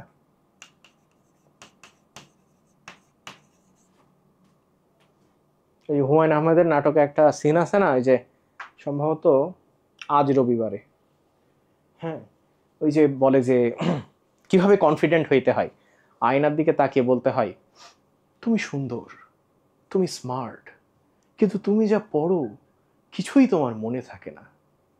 আজ থেকে যা পড়বে মনে রাখতে হবে, কারণ তুমি তো স্মার্ট। একটা সিন আছে না এরকম, সেই সিনের কথা মনে পড়ে গেল। আচ্ছা যাই হোক, তাহলে স্বকীয় আবেশ গুণাঙ্ক বোঝা গেছে। এবার আসে স্বকীয় আবেশ বোঝা গেছে, এবার আসে স্বকীয় আবেশ গুণাঙ্ক, যেটাকে ছোট করে বলা হয় হচ্ছে সাবেশ গুণাঙ্ক। তো বলতেছে যে পরীক্ষা করে দেখা গেছে কোনো কুণ্ডলী দ্বারা আবদ্ধ, অর্থাৎ কুণ্ডলী দিয়ে অতিক্রমকারী যে চৌম্বক ফ্লাস্ক, সেইটা দেখো চৌম্বক ফ্লাস্কে ফায়দা প্রকাশ করলাম, সেটা ওর মধ্যে দিয়ে তড়িৎ প্রবাহের সমানুপাতিক। তার মানে এক কথায় কি, আমি যত বেশি তড়িৎ প্রবাহ দেব তত বেশি চুম্বক ক্ষেত্র তৈরি হবে, যত বেশি শক্তিশালী চুম্বক ক্ষেত্র তৈরি হবে তত বেশি বলরেখার সংখ্যা, যত বেশি বলরেখার সংখ্যা একক ক্ষেত্র ফলে তত বেশি আমি কি পাবো? চুম্বক ফ্লাস্ক পাবো। সেই কথাটাই বলতেছে, যত বেশি তড়িৎ প্রবাহ তত বেশি চুম্বক ফ্লাস্ক, যত বেশি তড়িৎ প্রবাহ তত বেশি কি বলো? চুম্বক ফ্লাস্ক। ঠিক আছে, ওকে, ব্যাস। তাহলে আমি এই যে ফাই সমান আই, এটাকে আমি সমান করে লিখতে পারি সমানুপাতিক ধ্রুবক এল এনে লিখতে পারি ফাই সমান এল আই। এই যে সমানুপাতিক ধ্রুবক এল আনলাম, এটাকেই বলা হয় হচ্ছে সাবেশ গুণাঙ্ক। এল কে কি বলা হয় বলো? সাবেশ গুণাঙ্ক বা স্বকীয় আবেশ গুণাঙ্ক। এইটাকে দেখো, এইটার মান কিসের উপর নির্ভর করে, এটা ইম্পর্টেন্ট। এটা কুণ্ডলীর জ্যামিতিক গুণনীয়ক। 1 নাম্বার হচ্ছে কি? কুণ্ডলীর জ্যামিতিক গুণনীয়ক। 2 নাম্বার হচ্ছে মাধ্যমের চৌম্বক প্রবেশ্যতার উপর নির্ভর করে। তাহলে আমরা একটু আগে দেখলাম স্বকীয় আবেশ কিসের উপর নির্ভর করে, এইবার দেখবো স্বকীয় আবেশ গুণাঙ্ক দুইটা জিনিসের উপর নির্ভর করে। এক কি? জ্যামিতিক গুণনীয়ক। জ্যামিতিক গুণনীয়ক, জ্যামিতিক কি বলো? গুণনীয়ক। আর 2 নাম্বার দেখলাম হচ্ছে মাধ্যমের চৌম্বক প্রবেশ্যতা। মাধ্যমের কি বলো? চৌম্বক প্রবেশ্যতা। মাধ্যমের চৌম্বক প্রবেশ্যতার উপর নির্ভর করে, মাধ্যমের চৌম্বক প্রবেশ্যতার উপর নির্ভর করে। ওকে, এই দুটো জিনিস আমার হয়ে গেল। এরপর কি বলতেছে যে কোনো কুণ্ডলীর মধ্য দিয়ে একক তড়িৎ প্রবাহ চললে তার মধ্যে যে পরিমাণ চুম্বক ফ্লাস্ক অবস্থান করে তথা আবিষ্ট তড়িৎ শক্তি আবিষ্ট হয়, সেটাকে স্বকীয় আবেশ গুণাঙ্ক বলে। কি করছে? যেহেতু কিউ সমান হচ্ছে এল আই, ও কি করছে? আই এর মান 1 ধরছে। আয়ের মান কি ধরছে? 1 ধরছে। এইটার মান 1 ধরছে। ধরার পর বলতেছে কোনো কুণ্ডলীর মধ্য দিয়ে একক তড়িৎ প্রবাহ চললে, তাহলে 1 হয়ে গেল অলরেডি। তখন আমরা পাইলাম ফাই সমান হচ্ছে এল, তার মধ্যে যে পরিমাণ চৌম্বক ফ্লাস্ক আমি পাবো সেটাই হচ্ছে তার কি বলো? স্বকীয় আবেশ গুণাঙ্ক। ব্যাস। তাহলে এখন আমার একটা সূত্র মাথায় আসছে। একটু আগে আমরা যখন সূত্র পড়লাম তখন আমরা পাইলাম ই সমান হচ্ছে minus D phi by DT. কেন মাইনাস ছিল সেটাও পড়ছি, যে এই ফাই বাই টি এবং ই এর দিক কিন্তু অপোজিট, তাই না? এখন আমি যদি এই ফাইয়ের বদলে এই এল আই বসাই দিই তাহলে কি হয়? মাইনাস ডি বাই ডিটি, এখানে হবে হচ্ছে এল আই। কি হবে? L I. এই এলটা সামনে চলে আসবে, ফলে হবে minus L DI by DT. Minus L DI by DT. E সমান হচ্ছে minus L DI by DT. ঠিক আছে, নতুন একটা সূত্র পাইলাম। ফ্যারাডের সূত্রের একটা অনুসিদ্ধান্ত আমরা এখানে পেয়ে গেলাম। ফ্যারাডের সূত্রে কি বলো? অনুসিদ্ধান্ত আমরা পেয়ে গেলাম। এল সমান ই সমান হচ্ছে minus L DI by DT. এখন এই ডিআই বাই ডিটির মান যদি, অর্থাৎ পরিবর্তনের হার যদি 1 হয়, পরিবর্তনের হার বলো 1 হয়, তার মানে প্রতি সেকেন্ডে যদি একবার করে পরিবর্তন হয়, ডিআই বাই ডিটি সমান যদি 1 হয়, তখন আমরা কি বলতে পারবো? আমরা বলতে পারবো হচ্ছে এল সমান ই। যদিও এটা আসলে পড়ার কোনো দরকার নাই, জাস্ট এই সূত্রটা মনে রাখলেই হবে। এটা ভিন্ন সিনারিও অ্যাকচুয়ালি। প্রশ্ন আসতে পারে এই যে আমার এল এর এককটা কি? স্বকীয় আবেশ গুণাঙ্কের একক কি? হেনরি। স্বকীয় আবেশ গুণাঙ্কের একক কি? হেনরি। স্বকীয় আবেশ গুণাঙ্কের একক কি? হেনরি। এবং এটা হচ্ছে এসআই একক। হেনরিটা কি একক বলো? এসআই একক। স্বকীয় আবেশ গুণাঙ্কের একক হেনরি, এসআই একক। প্রশ্ন আসতে পারে তাহলে 1 হেনরি সমান কি? 1 হেনরি সমান 1 VSA ইনভার্স 1। ঠিক আছে, ভোল্ট সেকেন্ড অ্যাম্পিয়ার ইনভার্স 1। ঠিক আছে, এটা কিভাবে পাওয়া যায়? পাওয়া যায় হচ্ছে 1 ভোল্টকে 1 অ্যাম্পিয়ার পার সেকেন্ড দিয়ে ভাগ দেওয়া যায়। 1 ভোল্টকে কি করা যায়? 1 অ্যাম্পিয়ার পার সেকেন্ড দিয়ে ভাগ দেওয়া যায়। তখন আমরা পাই হচ্ছে উপরে সেকেন্ড চলে যায়, তাহলে আমরা পাই 1 VS বাই A। সেটাকে আমরা লিখলাম হচ্ছে যে VS A ইনভার্স 1। VS কি বলো? A inverse 1। 1 হেনরি সমান হচ্ছে volt second ampere inverse. Volt second ampere inverse 1। Volt second ampere inverse 1 কিভাবে পাওয়া যায়? 1 volt by 1 ampere per second. 1 ampere per second. ফলে ওই পার সেকেন্ডের সেকেন্ডটা উপরে উঠে যায়, ভোল্ট সেকেন্ড হয়ে যায়। তখন আমরা বলতে পারবো ভোল্ট সেকেন্ড পার অ্যাম্পিয়ার। এভাবে বললে ইজি হয় যে 1 হেনরি সমান হচ্ছে ভোল্ট সেকেন্ড পার অ্যাম্পিয়ার। ঠিক আছে, ওকে, ব্যাস।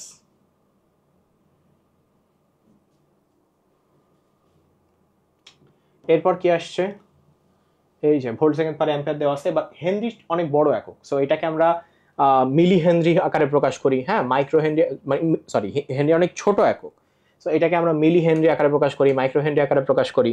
হ্যাঁ, এই যে 1 হেনরি সমান হচ্ছে 10⁻³ মিলি হেনরি। মেগা হেনরি হইতে পারে।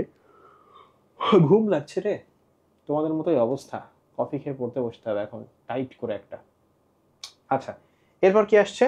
এরপর আসছে হচ্ছে যে এই যে এই একটা সূত্র, সেটা হচ্ছে কৃত কাজ দ্বারা চৌম্বক ক্ষেত্রে সঞ্চিত শক্তি।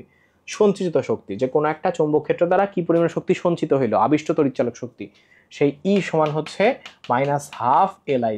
-12 Li²। এল দিয়ে কি বোঝাইলাম? স্বকীয় আবেশ গুণাঙ্ক। আর আই মানে হচ্ছে যে পরিমাণ তড়িৎ প্রবাহ তৈরি হচ্ছে সেটা। তাহলে আই হচ্ছে তড়িৎ প্রবাহ কতটুকু সেইটা, এল হচ্ছে কি বলো? আবেশ গুণাঙ্ক বা স্বকীয় আবেশ গুণাঙ্ক, আর বাকিটা তো এমনি 1/2 mv² এর সেটিংস অনুসারেই দেওয়া। ওকে, গেল। তাহলে স্বকীয় আবেশ যেহেতু হয়ে গেছে, এরপর আমার পড়তে হবে হচ্ছে পারস্পরিক আবেশ। পারস্পরিক আবেশ জিনিসটা কি? ওই যে ছেলেদের মতো অবস্থা, পাশ দিয়ে যখনই একটা সুন্দরী মেয়ে যাচ্ছে ওর অবস্থা এরকম, আরে বাবা, পড়াশোনা করার নাম নেই, শুধু ওইসব করে। তার মানে কি হইলো বলো? মানে পারস্পরিক আবেশ মানে একটা মুখ্য কুণ্ডলী আছে যাতে তড়িৎ প্রবাহ আছে, পাশের একটা গৌণ কুণ্ডলী আছে যাতে তড়িৎ প্রবাহ নাই। মুখ্য কুণ্ডলীর মধ্যে তড়িৎ প্রবাহ ক্রমাগত চেঞ্জ হচ্ছে, সেটা দেখে পাশের যার কোনো কাজ কাম নাই, যার কোনো পাওয়ার সাপ্লাই নাই, তার কাটা লাফানো শুরু করছে। অর্থাৎ তার মধ্যে কি হচ্ছে বলো? তার মধ্যে তড়িৎ প্রবাহ আসা শুরু করছে। তার মধ্যে কি আসা শুরু করছে বলো? তড়িৎ প্রবাহ আসা শুরু করছে। তাহলে দেখো আমি বলতেছে মুখ্য বর্তনীতে, এই যে প্রথমেই পড়াইছিলাম এটা, মুখ্য বর্তনীতে যদি অসম তড়িৎ প্রবাহের ফলে গৌণ কুণ্ডলীতে যে তড়িৎচুম্বক আবেশ ঘটে সেটাকে আমরা বলি হচ্ছে পারস্পরিক আবেশ। সেটাকে আমরা কি বলি বলো? পারস্পরিক আবেশ বলি। তো এক কথায় বলা যায় যে একটা মুখ্য কুণ্ডলীতে যদি তুমি ক্রমাগত অ্যাম্পিয়ারের মান চেঞ্জ করতে থাকো, তাহলে পাশে থাকা গৌণ কুণ্ডলী যার তড়িৎ সাপ্লাই নাই, তার মধ্যে আবিষ্ট তড়িৎচালক শক্তি দেখা যাবে। এটাকে পারস্পরিক আবেশ বা মিউচুয়াল ইন্ডাকশন বলে। কি বলে এটাকে? মিউচুয়াল ইন্ডাকশন বলে। ওকে, ব্যাস, মিউচুয়াল ইন্ডাকশন বুঝছো? তো এই ক্ষেত্রে এল দিয়ে আমরা সাবেশ গুণাঙ্ক দেখছিলাম। এল দিয়ে আমরা কি গুণাঙ্ক দেখছিলাম? সাবেশ গুণাঙ্ক। আর এই ক্ষেত্রে পারস্পরিক আবেশের ক্ষেত্রে যে পারস্পরিক আবেশ গুণাঙ্ক দেখবো সেটাকে এম দিয়ে প্রকাশ করা হয়, মিউচুয়াল। সেখানে বলা হয় কি বলো? পারস্পরিক আবেশ গুণাঙ্ক। তো এটাকে কি দিয়ে প্রকাশ করবো? আগের মতোই আমরা পাইছিলাম না, ফাই সমানুপাতিক আই, আমি বলবো ফাই সমান এম আই। ফাই সমান কি বলবো বলো? M I. মজার ব্যাপার, এম এর এককও কিন্তু হেনরি, এম এর এককও হেনরি। ব্যাস, তাহলে সবগুলো অ্যাকচুয়ালি আমরা বুঝতে পারলাম। এই পর্যন্ত সব অ্যাকচুয়ালি বোঝা গেছে। এই পর্যন্ত সব অ্যাকচুয়ালি বোঝা গেছে। ওকে, দেখো এবার সামনের দিকে যাও। সামনের দিকে যাই। এই জিনিসগুলো তো অলরেডি হয়ে গেছে। এর এককও হেনরি, এটা মিলি হেনরি, মাইক্রো হেনরি একক আকারে প্রকাশ করা যায়। তারপর আসছে কি? হ্যাঁ, পারস্পরিক আবেশের ব্যবহার। সো আমরা ট্রান্সফরমার বলো, জেনারেটর বলো, সবাই কিন্তু পারস্পরিক আবেশ ব্যবহার করে। পরীক্ষায় এটা আসতে পারে। আমরা এটা পড়লাম যে তড়িৎচুম্বক আবেশ ব্যবহার করে জেনারেটর এবং হচ্ছে আমার ট্রান্সফরমার তৈরি করা হয়। বাট কোন ধরনের আবেশ, স্বকীয় নাকি পারস্পরিক? উত্তর হচ্ছে পারস্পরিক। পারস্পরিক আবেশ ব্যবহার করে আমরা অ্যাকচুয়ালি ট্রান্সফরমার তৈরি করি। তো ট্রান্সফরমার দুই ধরনের। ট্রান্সফরমার কয় ধরনের? দুই ধরনের। আমি একটুখানি অন্য জায়গায় দেখাই। হ্যাঁ, লেখো, ট্রান্সফরমারের বাংলা হচ্ছে রূপান্তরক। রূপান্তরক অর্থাৎ যে রূপান্তর করে। কি করে বলো? রূপান্তর করে। তাহলে রূপান্তরক মানে কি বলো? ট্রান্সফরমার। রূপান্তরক মানে হচ্ছে ট্রান্সফরমার। হ্যাঁ, প্রশ্ন হচ্ছে কি রূপান্তর করে, প্রশ্ন হচ্ছে বলো কি রূপান্তর করে, রূপান্তর তো কিছু একটা করতে হবে। ও কি করে, এসি এর অর্থাৎ অল্টারনেটিং কারেন্টের হাই ভোল্টেজকে লো ভোল্টেজে পরিণত করে অথবা লো ভোল্টেজকে হাই ভোল্টেজে পরিণত করে। কি বললাম তাইলে, রূপান্তরক বা ট্রান্সফরমার কোন ধরনের রূপান্তরকে ইউজ করছি তার উপর ভিত্তি করে এসি কারেন্টের হাই ভোল্টেজকে লো ভোল্টেজ অথবা লো ভোল্টেজকে হাই ভোল্টেজে পরিণত করে। তো বলতে পারবো ভাইয়া হাই ভোল্টেজকে লো ভোল্টেজ করে লাভ কি, আয়ের মান বাড়বে, লো ভোল্টেজকে হাই ভোল্টেজ করে লাভ কি, আয়ের মান কমবে। বুঝছো? সো এখানে কিছু কিছু সিচুয়েশন আছে, আমরা এবার দেখব। সো এই যে রূপান্তরক এটা দুই ধরনের হইতে পারে। কয় ধরনের? দুই ধরনের হইতে পারে। একটাকে আমরা বলবো হচ্ছে স্টেপ আপ, আর একটা কয়দিন আগে আমরা বলতাম স্টেপ ডাউন, হাসিনা সেরকম স্টেপ ডাউন। তাহলে হচ্ছে একটা হচ্ছে স্টেপ আপ ট্রান্সফরমার, আরটা হচ্ছে step down transformer. Step up মানে কি, উপরে ওঠা, যে আরোহণ করে তাকে আরোহী বলে না? তাহলে শেষে আমি বলবো স্টেপ আপ বা আরোহী রূপান্তরক বা আরোহী ট্রান্সফরমার। আর যেটা স্টেপ ডাউন সেটাকে আমরা কি বলবো, অবরোহী। কি বলবো, অবরোহী। স্টেপ ডাউন মানে হচ্ছে অবরোহী ট্রান্সফরমার। আচ্ছা, তো এই ক্ষেত্রে যে স্টেপ আপ এর ক্ষেত্রে কি হয় বলতো, যখন বলছে স্টেপ আপ কি বাড়ে, প্রশ্ন হচ্ছে কি বাড়ে, উত্তর হচ্ছে ভোল্ট বাড়ে। কারণ দেখো আমি এখানে ভোল্টেজের কথাটাই মেইনলি লিখছি। তো স্টেপ আপ মানে লো ভোল্টেজ থেকে হাই ভোল্টেজ করা। স্টেপ আপ মানে কি বলো, যে হ্যাঁ, স্টেপ আপ মানে হচ্ছে অল্প বিভব অধিক তড়িৎ প্রবাহ, অল্প বিভব অধিক তড়িৎ প্রবাহকে অধিক বিভব অল্প তড়িৎ প্রবাহে।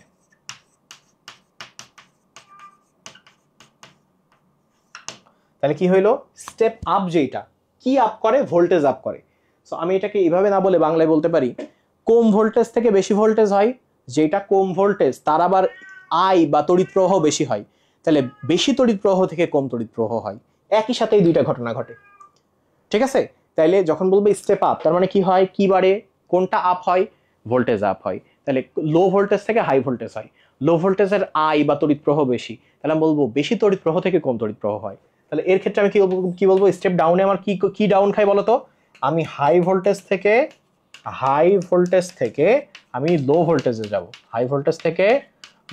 ভোল্টেজে যাব, আর হাই ভোল্টেজের আই কিন্তু কি থাকে বলো, কম থাকে। তার মানে কম তড়িৎ প্রবাহ থেকে আমি কিসে যাচ্ছি, বেশি তড়িৎ প্রবাহ। বুঝছো? এই দুইটা ঘটনা একসাথে ঘটে।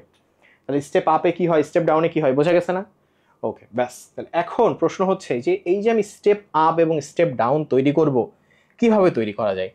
তৈরি করার উপায়টা দেখো, আমি প্রথমে একটা এরকম কাঁচা লোহার মজ্জা নেব। কি নেব? কাঁচা লোহার মজ্জা নেব। নেওয়ার পর আমি এইখানে তার পাক দেব, এবং এইখানে তার পাক দেব। দেখো এইদিকে যে তারটা সেটাকে বলা হয় হচ্ছে মুখ্য কুণ্ডলী। এটাকে কি বলা হয়? মুখ্য কুণ্ডলী। এখানে আমার কাছে যেটা আছে সেটা দেব, আর এইদিকে যে তারটা সেটাকে বলা হয় গৌণ কুণ্ডলী। এইখান থেকে আমি ফলাফল নেব। ঠিক আছে? এখান থেকে আমি কি নেব বলো, ফলাফল নেব।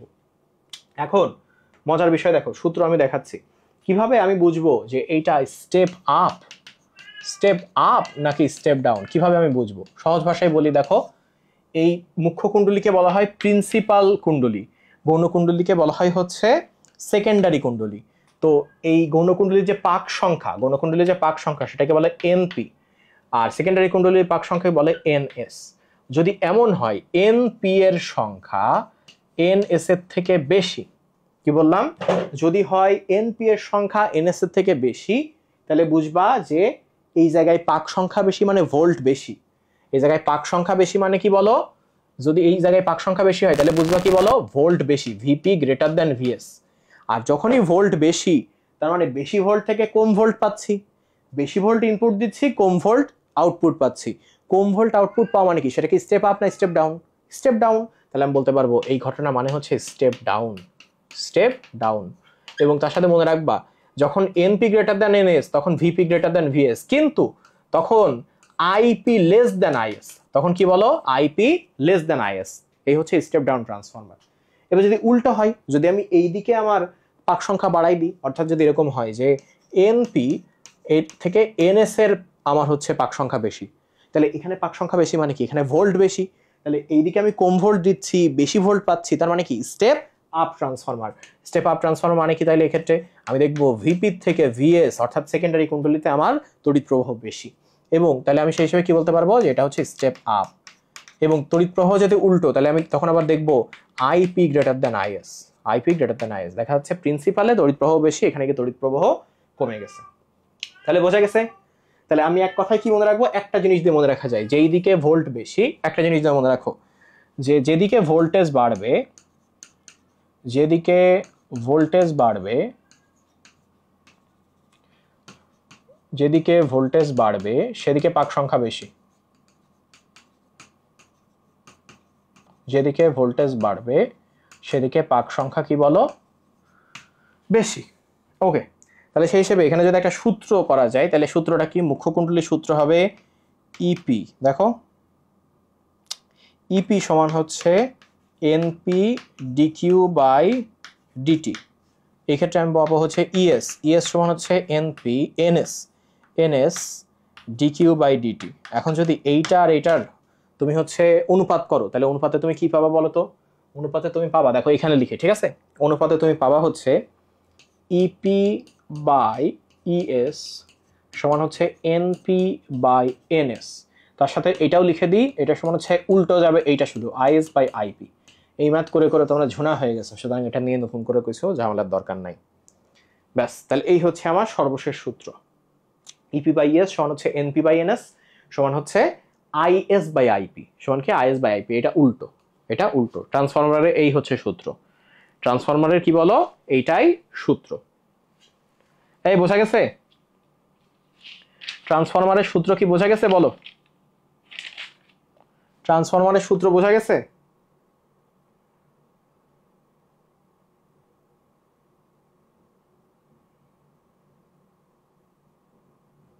ওকে, তাহলে ট্রান্সফরমারের সূত্র তোমরা বুঝছো। এইবার একটা জিনিস আসছে, চলো আবার একটুখানি এখানে যাই। তাহলে ট্রান্সফরমারের সূত্র, এই যে এস সমান ইপি সমান এনএস বাই এনপি, এগুলো সব দেখানো হয়েছে, স্টেপ আপ স্টেপ ডাউন সবই হয়ে গেছে। এবার এখানে একটা জিনিস আছে, সেটা কি, সেটা হচ্ছে কুণ্ডলীর দুটি তড়িৎ প্রবাহ মাত্রা তাদের পাক সংখ্যার ব্যস্তানুপাতিক, এটা অলরেডি আমরা দেখছি না, ই এবং এন উভয়ই কিন্তু আয়ের সাথে ব্যস্তানুপাতিক, তাহলে সে কারণে লিখছে এরা পরস্পর ব্যস্তানুপাতিক। এইবার এখানে একটা জিনিস আছে, যেটার অনুপাতকে বলা হয় হচ্ছে ট্রান্সফরমারের কর্মদক্ষতা, কোনটাকে, ভিএসআইএস বাই ভিপি আইপি, এটাকে কি বলা হয়, ট্রান্সফরমারের কর্মদক্ষতা। এখন তুমি বলবো ভাইয়া এটা কিভাবে কর্মদক্ষতা হইলো, এই পি সমান ভিআই পড়ছো না, পি সমান ভিআই পড়ছো না, ওই যে ভিআই, এই ভিআই এখানে সেইটা বোঝাইছে, দুইটা ক্ষমতার অনুপাত দিয়ে এখানে কর্মদক্ষতা বের করছে, কি করছে বলো, দুইটা ক্ষমতার অনুপাত দিয়ে কর্মদক্ষতা বের করছে। ওকে, এরপর বলছে হচ্ছে একটি আদর্শ, আচ্ছা এরপরে কি কি আছে দেখি, তাইলে এখানে বলছে একটি আদর্শ ট্রান্সফরমারে প্রাথমিক কুণ্ডলীর ক্ষমতা হচ্ছে এই যে ভিআই, এই যে ভিপিআইপি, এইটাই হচ্ছে আমার ভিপিআইপি, বুঝছো, এটা গৌণকুণ্ডলীর ক্ষমতা, আর ভিএস এটা হচ্ছে মুখ্য গৌণকুণ্ডলীর ক্ষমতার সমান হবে। আচ্ছা এখানে একটু ভুল লিখছে,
আচ্ছা দেখো তো এবার সাউন্ড তো শোনা যাচ্ছে, কতদূর শুনছিল এটা আমাকে একটু জানাও, কতদূর শুনছিল আমাকে একটু জানাও যে ভাই এতদূর শুনছি।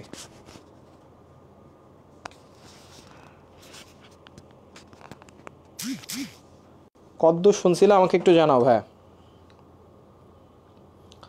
কতদূর শুনছিল জানাও আমাকে একটু।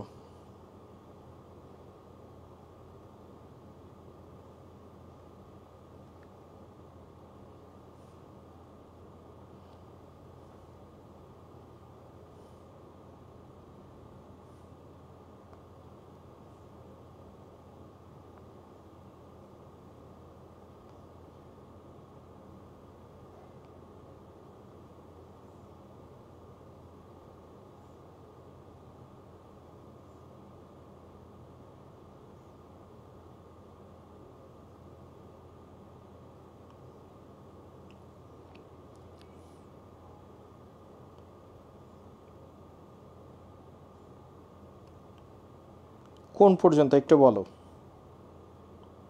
লেখা ঠিক করছেন যে ওইখান থেকে, আচ্ছা লেখা ঠিক করছি কোনখান থেকে আমি তো বুঝতেছি না। দেখো আবার একটুখানি বলি যে এখানে যেটা বলার চেষ্টা করছে যে একটা আদর্শ ট্রান্সফরমার, চিন্তা করে দেখো একটা আদর্শ ইঞ্জিন সে কি কোনো অপচয় করবে? করবে না। একটা আদর্শ ট্রান্সফরমার সেও কিন্তু কোনো শক্তি অপচয় করবে না। তাহলে তার কি হওয়া উচিত?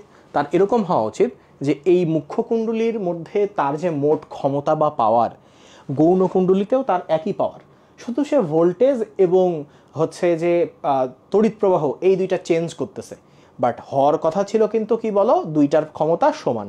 সো সেই কথাটাই অ্যাকচুয়ালি বলার চেষ্টা করছে যে একটা আদর্শ ট্রান্সফরমারের ক্ষেত্রে, একটা আদর্শ ট্রান্সফরমার যদি হয় সে আদর্শের ক্ষেত্রে কি হবে, এর পাওয়ার এবং এর পাওয়ার পরস্পর সমান হবে। তো পাওয়ার আমরা পড়ছি না পি সমান হচ্ছে ভিআই, পড়ছি না পি সমান ভিআই, তাহলে সে হিসেবে এর ভি কত, এর ভি হচ্ছে ভিপি, এর আই হচ্ছে আইপি, তাই না? এর ভি কত, ভিএস, এর আই কত, আইএস। তাহলে আদর্শ ট্রান্সফরমার হইলে তার ভিপি আইপি সমান হচ্ছে ভিএস আইএস হওয়ার কথা। তাহলে তুমি আমাকে বলো এই যদি হয়, তাহলে আমি যদি বলি একটা আদর্শ ট্রান্সফরমারের কর্মদক্ষতা কত, তুমি কি বলবা? তুমি বলবা ভাই ইনপুট দিছিলাম বাই আউটপুট, ইনপুট যেটা সেটা হচ্ছে কত বলো, আইপি ভিপি, আউটপুট পাইছি ভিএস আইএস, তাই না?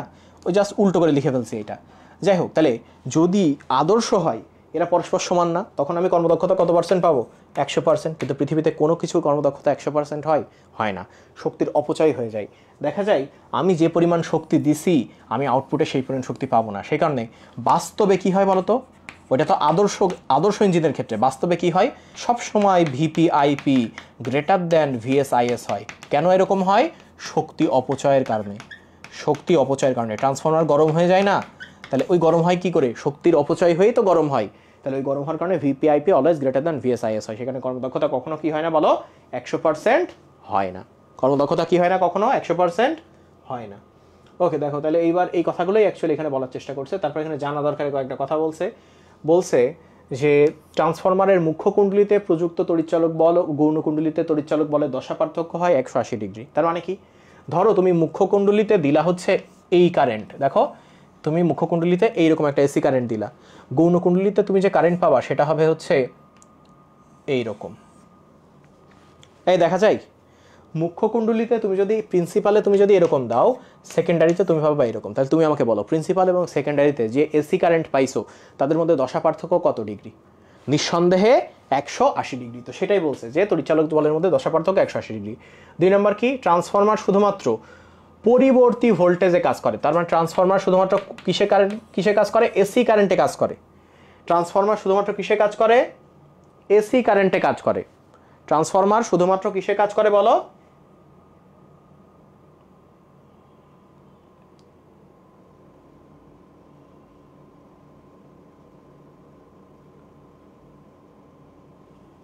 ও আচ্ছা, ঠিক আছে, মনে করতেছি।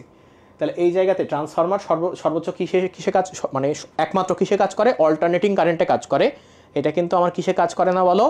ডিসি কারেন্টে বা ডিরেক্ট কারেন্টে কাজ করে না। 3 নম্বর বলতেছে ইনপুট এবং আউটপুট তাদের দশা পার্থক্য 180 ডিগ্রি হইলেও দশা পার্থক্য 180 ডিগ্রি হইলেও ভোল্টেজের কম্পাঙ্ক একই থাকে, ভোল্টেজের ফ্রিকোয়েন্সি একই থাকে। ভোল্টেজের কি থাকে বলো? ফ্রিকোয়েন্সি একই থাকে। তো উপরে অ্যাকচুয়ালি আমি কি বলতে চাচ্ছিলাম, দেখো এখানে বলতেছে একটি আদর্শ ট্রান্সফরমারে যে প্রাইমারি কুণ্ডলীর ক্ষমতা সেটা হচ্ছে আইপিভিপি। এই জায়গাতে একটা এই যে সমান চিহ্ন দেওয়া আছে, হ্যাঁ, এই সমান চিহ্নটা এমনভাবে দেওয়া যে আইপিভিপি মানে কুণ্ডলীর ক্ষমতা না, এটা এরকম প্রাথমিক কুণ্ডলীর ক্ষমতা আইপিভিপি সমান গৌণ কুণ্ডলীর ক্ষমতা আইএসভিএস। এই জিনিসটা অলরেডি তোমাদের বলে ফেলছি, উপরে লিখলাম না, একদম ট্রান্সফরমারে গিয়ে দেখাইলাম যে আদর্শ মানে সে শক্তির অপচয় করে না। মুখ্য কুণ্ডলীতে যে পাওয়ার ভিআই দিয়ে তো পি সমান ভিআই, পাওয়ার তো ভিআই সমান, সেটা গৌণ কুণ্ডলীতে আমি পাবো। ওকে, তাহলে এই জিনিস আমার কিন্তু হয়ে গেছে। এবার আসছে হচ্ছে আবেশহীন কুণ্ডলী। কি আসছে বলো? আবেশহীন কুণ্ডলী। তাহলে আবেশহীন কুণ্ডলী জাস্ট এই কনসেপ্টটা জেনে নেওয়া দরকার যে আবেশহীন কুণ্ডলীতে দুইটা ভাঁজ থাকে। আবেশহীন কুণ্ডলীতে কি থাকে বলো? দুইটা ভাঁজ থাকে। এখানে কি কাহিনী হয় আমি দেখাই। প্রথমে আমি প্রথম ভাঁজটা দেখাবো, ঠিক আছে? প্রথম ভাঁজটা দেখাবো, তাহলে দ্বিতীয় ভাঁজটা তোমরা ইজিলি বুঝবা। মনে করো এই হচ্ছে কাহিনী, এই একটা তার, এই একটা তার, এই তারের মধ্য দিয়ে এই দিক বরাবর বিদ্যুৎ প্রবাহিত হচ্ছে। কোন দিক বরাবর? এই দিক বরাবর বিদ্যুৎ প্রবাহিত হচ্ছে, ঠিক আছে? দিক তো ঠিকই বুঝছো, এই দিক বরাবর কি হচ্ছে? বিদ্যুৎ প্রবাহিত হচ্ছে। যে কোনো তারের মধ্য দিয়ে যখন বিদ্যুৎ প্রবাহিত হয় তখন তার চারপাশে কি তৈরি হয়? একটা চুম্বক ক্ষেত্র তৈরি হয়। তাহলে ওর চারপাশে কি করলো? একটা চুম্বক ক্ষেত্র তৈরি করলো, এবং সেটা কিন্তু এই দিক বরাবর কাজ করতেছে, তাই না? এখন আমি যদি এরকম করি যে আমি ঠিক ওর সাথে সমান্তরালে, ওর সাথে কি করলাম? সমান্তরালে, একদম সমান্তরালে, দেখছো? ওর সাথে সমান্তরালে আমি আরেকটা তার দিলাম। এইবার তড়িৎ প্রবাহ দিলাম ওর ঠিক উল্টো। এবার তড়িৎ প্রবাহ কোন দিক দেব? ওর ঠিক উল্টো দেব, অর্থাৎ এই দিক দেব, হ্যাঁ, এই দিক দেব, এই দিক দেব, এই দিক দেব, হ্যাঁ, এই দিক দেব, এই দিক দেব, এই দিক দেব। তাইলে ও কি করলো? ও ঠিক তার অপোজিট সাইডে আর একটা তড়িৎ মানে তড়িৎ চুম্বক আবেশ তৈরি করলো বা চৌম্বক ক্ষেত্র তৈরি করলো। এই চৌম্বক ক্ষেত্র ওই চৌম্বক ক্ষেত্রকে নাকচ করে দিল। একটা চৌম্বক ক্ষেত্র আর একটা চৌম্বক ক্ষেত্রকে কি করলো? নাকচ করে দিল। তাহলে আমরা দেখতে পাচ্ছি তড়িৎ ঠিকই প্রবাহিত হচ্ছে, কিন্তু অপোজিট দিকে প্রবাহিত হয়, একজন আরেকজন দ্বারা ক্যান্সেলড হয়ে যাচ্ছে। একজন কি হচ্ছে বলো? আরেকজন দ্বারা ক্যান্সেলড হয়ে যাচ্ছে। ফলে দেখা যায় যে এই কুণ্ডলীটা হচ্ছে আবেশহীন কুণ্ডলীতে পরিণত হয়েছে। কারণ কি? যে আবেশ ছিল আমি পরস্পর ক্যান্সেল করে ফেলছি, আবেশ যা ছিল পরস্পর আমি কি করে ফেলছি? ক্যান্সেল করে ফেলছি। তাহলে এটাকে আমি বলবো আবেশহীন কুণ্ডলী। বোঝা গেছে ব্যাপারটা কিভাবে আবেশহীন কুণ্ডলী করছি? ওকে, ব্যাস। নন ইন্ডাকটিভ কয়েল বলে এটাকে। এবার আসছে হচ্ছে সরাসরি প্রবাহ ও দিক পরিবর্তী প্রবাহের ধারণা। এই জিনিস অলরেডি অ্যাকচুয়ালি আমাদের পড়া আছে। সো তুমি জানো যে এই যে কারেন্টের মানের কোনো পরিবর্তন হচ্ছে না, এটাকে বলা হয় হচ্ছে ডিরেক্ট কারেন্ট। কারেন্টের মানে কোনো পরিবর্তন হয় না, এটাকে ডিরেক্ট কারেন্ট বলে বা সমপ্রবাহ বলে, তাই না? যেখানে বলছে যে সাধারণ তড়িৎ কোষ বা ব্যাটারি হতে, যেমন এই যে 10 টাকার 20 টাকার যে পেন্সিল ব্যাটারি, এখান থেকে যে কারেন্ট আমি পাই এটা কিন্তু direct current.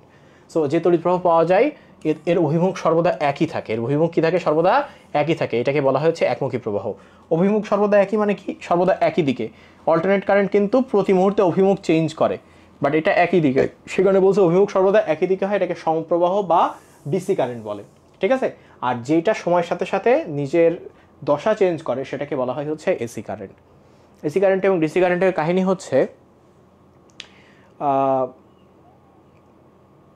Thomas Alva Edison প্রথম যে বাল্ব আবিষ্কার করেন, সেই বাল্বের জন্য উনি ডিসি কারেন্ট ইউজ করতেন। সো তখন কিন্তু ডিসি কারেন্টের চল, কারণ টমাস আলভা এডিসন একটা ফ্যাক্টরি তৈরি করে ফেললেন যেখানে ব্যাটারি পাওয়া যাইতো। ব্যাটারি তৈরি করা শুরু করলেন ওনারাই ব্যাটারি তৈরি করেন, ওনারাই বাল্ব তৈরি করেন, বাসাবাড়ির আলো সব ওনাদের ব্যাটারি দিয়েই চলে। সেই রকম ব্যবসা, উনি সেই রকম বড়লোক হয়ে গেলেন। ঠিক সেই সময়ে ওনার সমসাময়িক বিজ্ঞানী একজন ছিলেন নিকোলাস টেসলা। নিকোলাস টেসলা এই এসি কারেন্টটা আবিষ্কার করে ফেললেন, যেখানে সমপ্রবাহ না হয়ে প্রতি মুহূর্তে দিকটা পরিবর্তী হয়। এইবার দেখা গেল এসি কারেন্টটা প্রতি মুহূর্তে তৈরি করা যায় এবং ব্যাটারির প্রয়োজন পড়ে না। তুমি চাইলেই ডাইনামো দিয়ে এসি কারেন্ট তৈরি করতে পারো, তুমি চাইলেই বিদ্যুৎ মানে তৈরি করে সেখান থেকে হচ্ছে জ্বালাইতে পারো আলো। দেখা গেল কিছুদিন পরে এসি কারেন্ট এত বেশি জনপ্রিয় হয়ে উঠলো যে অনেক ধনীরা চাইলো তাদের বাসায় এসি কারেন্টের ব্যবস্থা করতে। নিকোলাস টেসলা দেখলো এ তো ভয়ঙ্কর একটা অবস্থা, কি করা যায়? নিকোলাস টেসলা না, মানে টমাস আলভা এডিসন। তখন সে যেটা করলো, নিজের ব্যবসা বজায় রাখার জন্য একটা হাতি নিয়ে আসলো শহরে।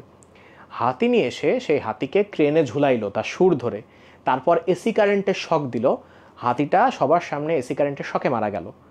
এর উদ্দেশ্য ছিল জনমনে ভয় ঢুকিয়ে দেওয়া যে ডিসি কারেন্ট থেকে ইলেকট্রোকিউটেড না হইলেও এসি কারেন্ট মানুষকে বিদ্যুৎ স্পৃষ্ট করতে পারে, এসি কারেন্ট ভয়ঙ্কর, সুতরাং আপনার এসি কারেন্ট নেবেন না।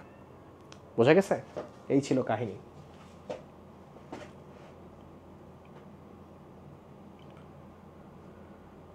ওকে, তাহলে আমার কিন্তু এসি এবং ডিসির কাহিনী শেষ। এসি এবং ডিসির কাহিনী কিন্তু শেষ। দিক পরিবর্তী প্রবাহ সম্পর্কে আমাদের জানা হয়ে গেল। এইবার আর কি আসছে? এবার আসে হচ্ছে যে যন্ত্রের সাহায্যে, এই যে আমি ডাইনামোর কথা বললাম না একটু আগে, যে তুমি মুভ করবা, তোমার বিদ্যুৎ শক্তি তৈরি হবে, তোমার ব্যাটারি লাগবে না। সো বলতেছে যে যন্ত্রের সাহায্যে যান্ত্রিক শক্তি কেন? তুমি যে মুভ করতেছো, ফিজিক্যাল যে কোনো একটা অবজেক্ট মুভ করা মানেই হচ্ছে সেখানে যান্ত্রিক শক্তি ব্যয় হচ্ছে। যান্ত্রিক শক্তিকে তড়িৎ শক্তিতে রূপান্তর করা যায়, সেটাকে আমরা বলি হচ্ছে ডাইনামো। ডাইনামো দুই ধরনের। ডাইনামো কয় ধরনের বলো? ডাইনামো দুই ধরনের, ঠিক আছে?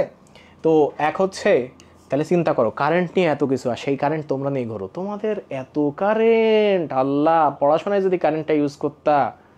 দেখো, তাহলে পরিবর্তী প্রবাহ ডাইনামো, একমুখী প্রবাহ ডাইনামো। তাহলে পরিবর্তী প্রবাহ ডাইনামো মানে কি? যেখান থেকে এসি কারেন্ট তৈরি হয়, যেই ডাইনামো থেকে। আর একমুখী প্রবাহ ডাইনামো মানে কি? যেই ডাইনামো থেকে আমরা ডিসি কারেন্ট তৈরি করতে পারি। জাস্ট এগুলো জেনে রাখলা। এবার পরিবর্তী প্রবাহ ডাইনামোর সম্পর্কে একটা আইডিয়া এখানে দেওয়া হয়েছে যে কীভাবে পরিবর্তী প্রবাহ ডাইনামোটা কাজ করে।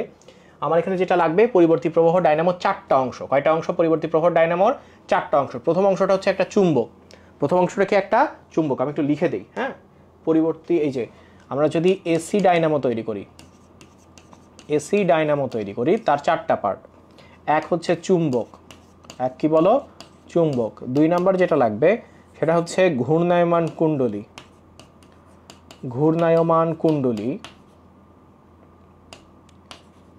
যেটাকে আমরা আর্মেচার বলতে পারবো। ঘূর্ণায়মান কুণ্ডলী বা আর্মেচার। 3 নাম্বার হচ্ছে আমাদের দুটি স্লিপ রিং বা যাকে আমি চাকা বলতে পারবো। 3 নাম্বার হচ্ছে, আর 4 নাম্বার হচ্ছে কার্বনের ব্রাশ। সো এই 4টা জিনিস দিয়ে অ্যাকচুয়ালি আমরা এসি কারেন্টের একটা ডাইনামো তৈরি করতে পারি। কি করতে পারি বলো? এসি কারেন্টের একটা ডাইনামো তৈরি করতে পারি। কিভাবে কাজ করতেছে দেখো এই জায়গাতে।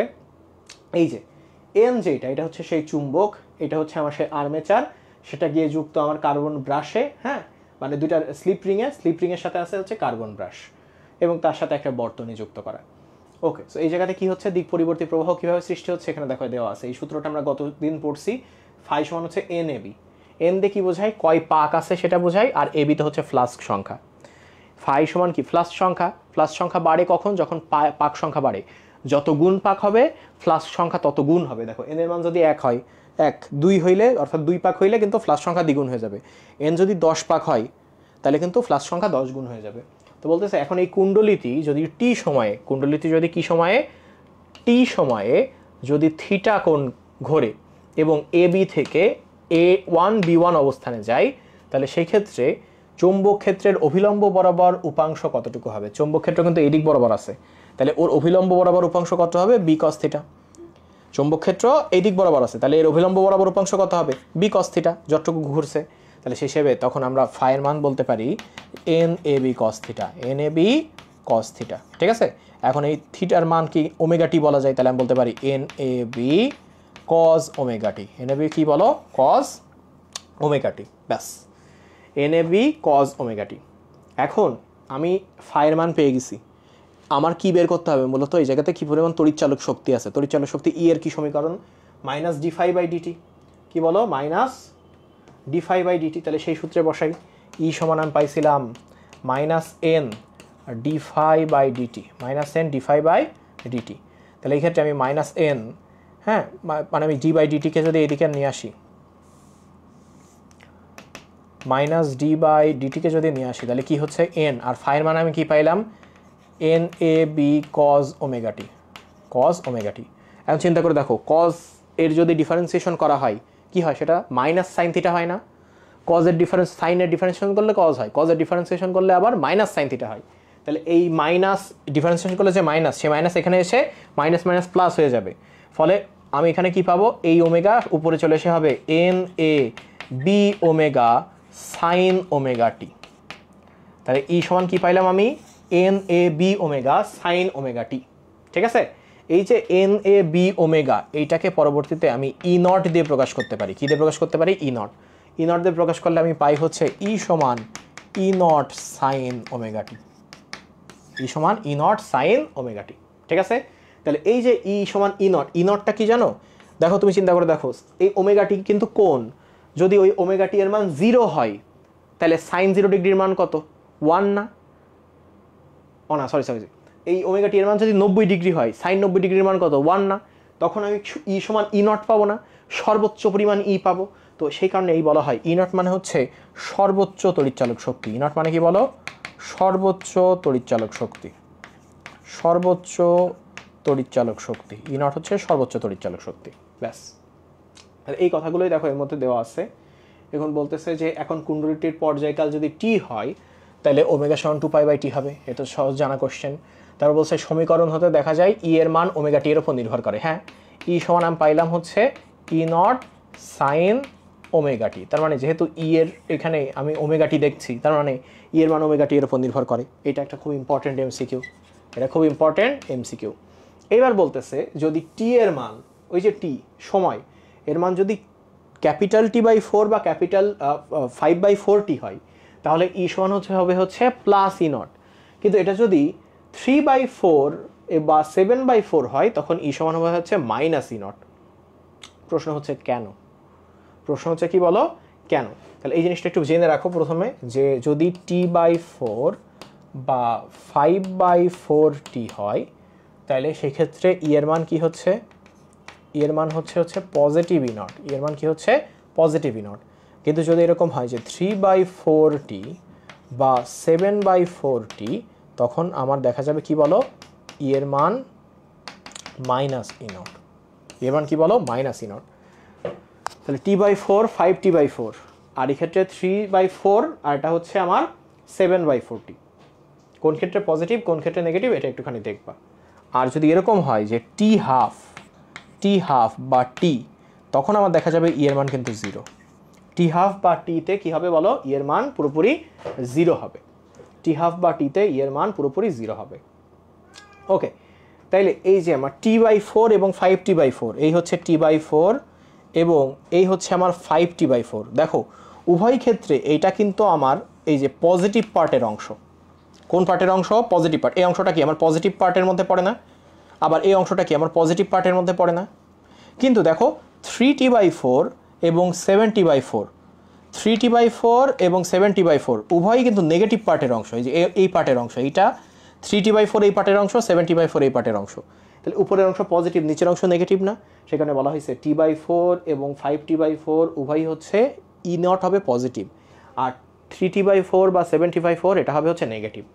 কিন্তু যদি শুধু t/2 হয় সেটা হচ্ছে এখানে, যদি শুধু টি হয় সেটা হচ্ছে এখানে। দেখো এটা পজিটিভের মধ্যেও পড়ে না, নেগেটিভের মধ্যেও পড়ে না, মাঝখানে পড়ে।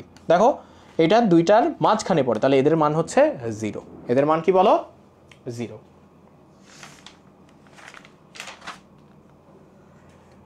ওকে, ব্যাস। আর এখান থেকে আমার মনে হয় না কিছু দরকার আছে। এরপর আসে হচ্ছে দিক পরিবর্তী প্রবাহ সম্পর্কিত কয়েকটা রাশি। প্রথমে আসছে বিস্তার।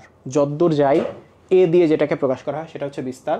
পরিবর্তন চক্র কি? দিক পরিবর্তী তড়িৎচালকের প্রবাহের মান 0 হতে বৃদ্ধি পেয়ে শীর্ষমান এবং সেখান থেকে হ্রাস পেয়ে আবার বিপরীত অভিমুখে পুনরায় বৃদ্ধি পেয়ে শীর্ষমানে পৌঁছে, মানে এই যে পরিবর্তন জিনিসটা কি? এই যে শীর্ষমানে পৌঁছে আবার সর্বনিম্ন পানে পৌঁছে আবার সাম্য অবস্থায় ফেরত আসা, এটাকে বলা হয় হচ্ছে পরিবর্তন চক্র।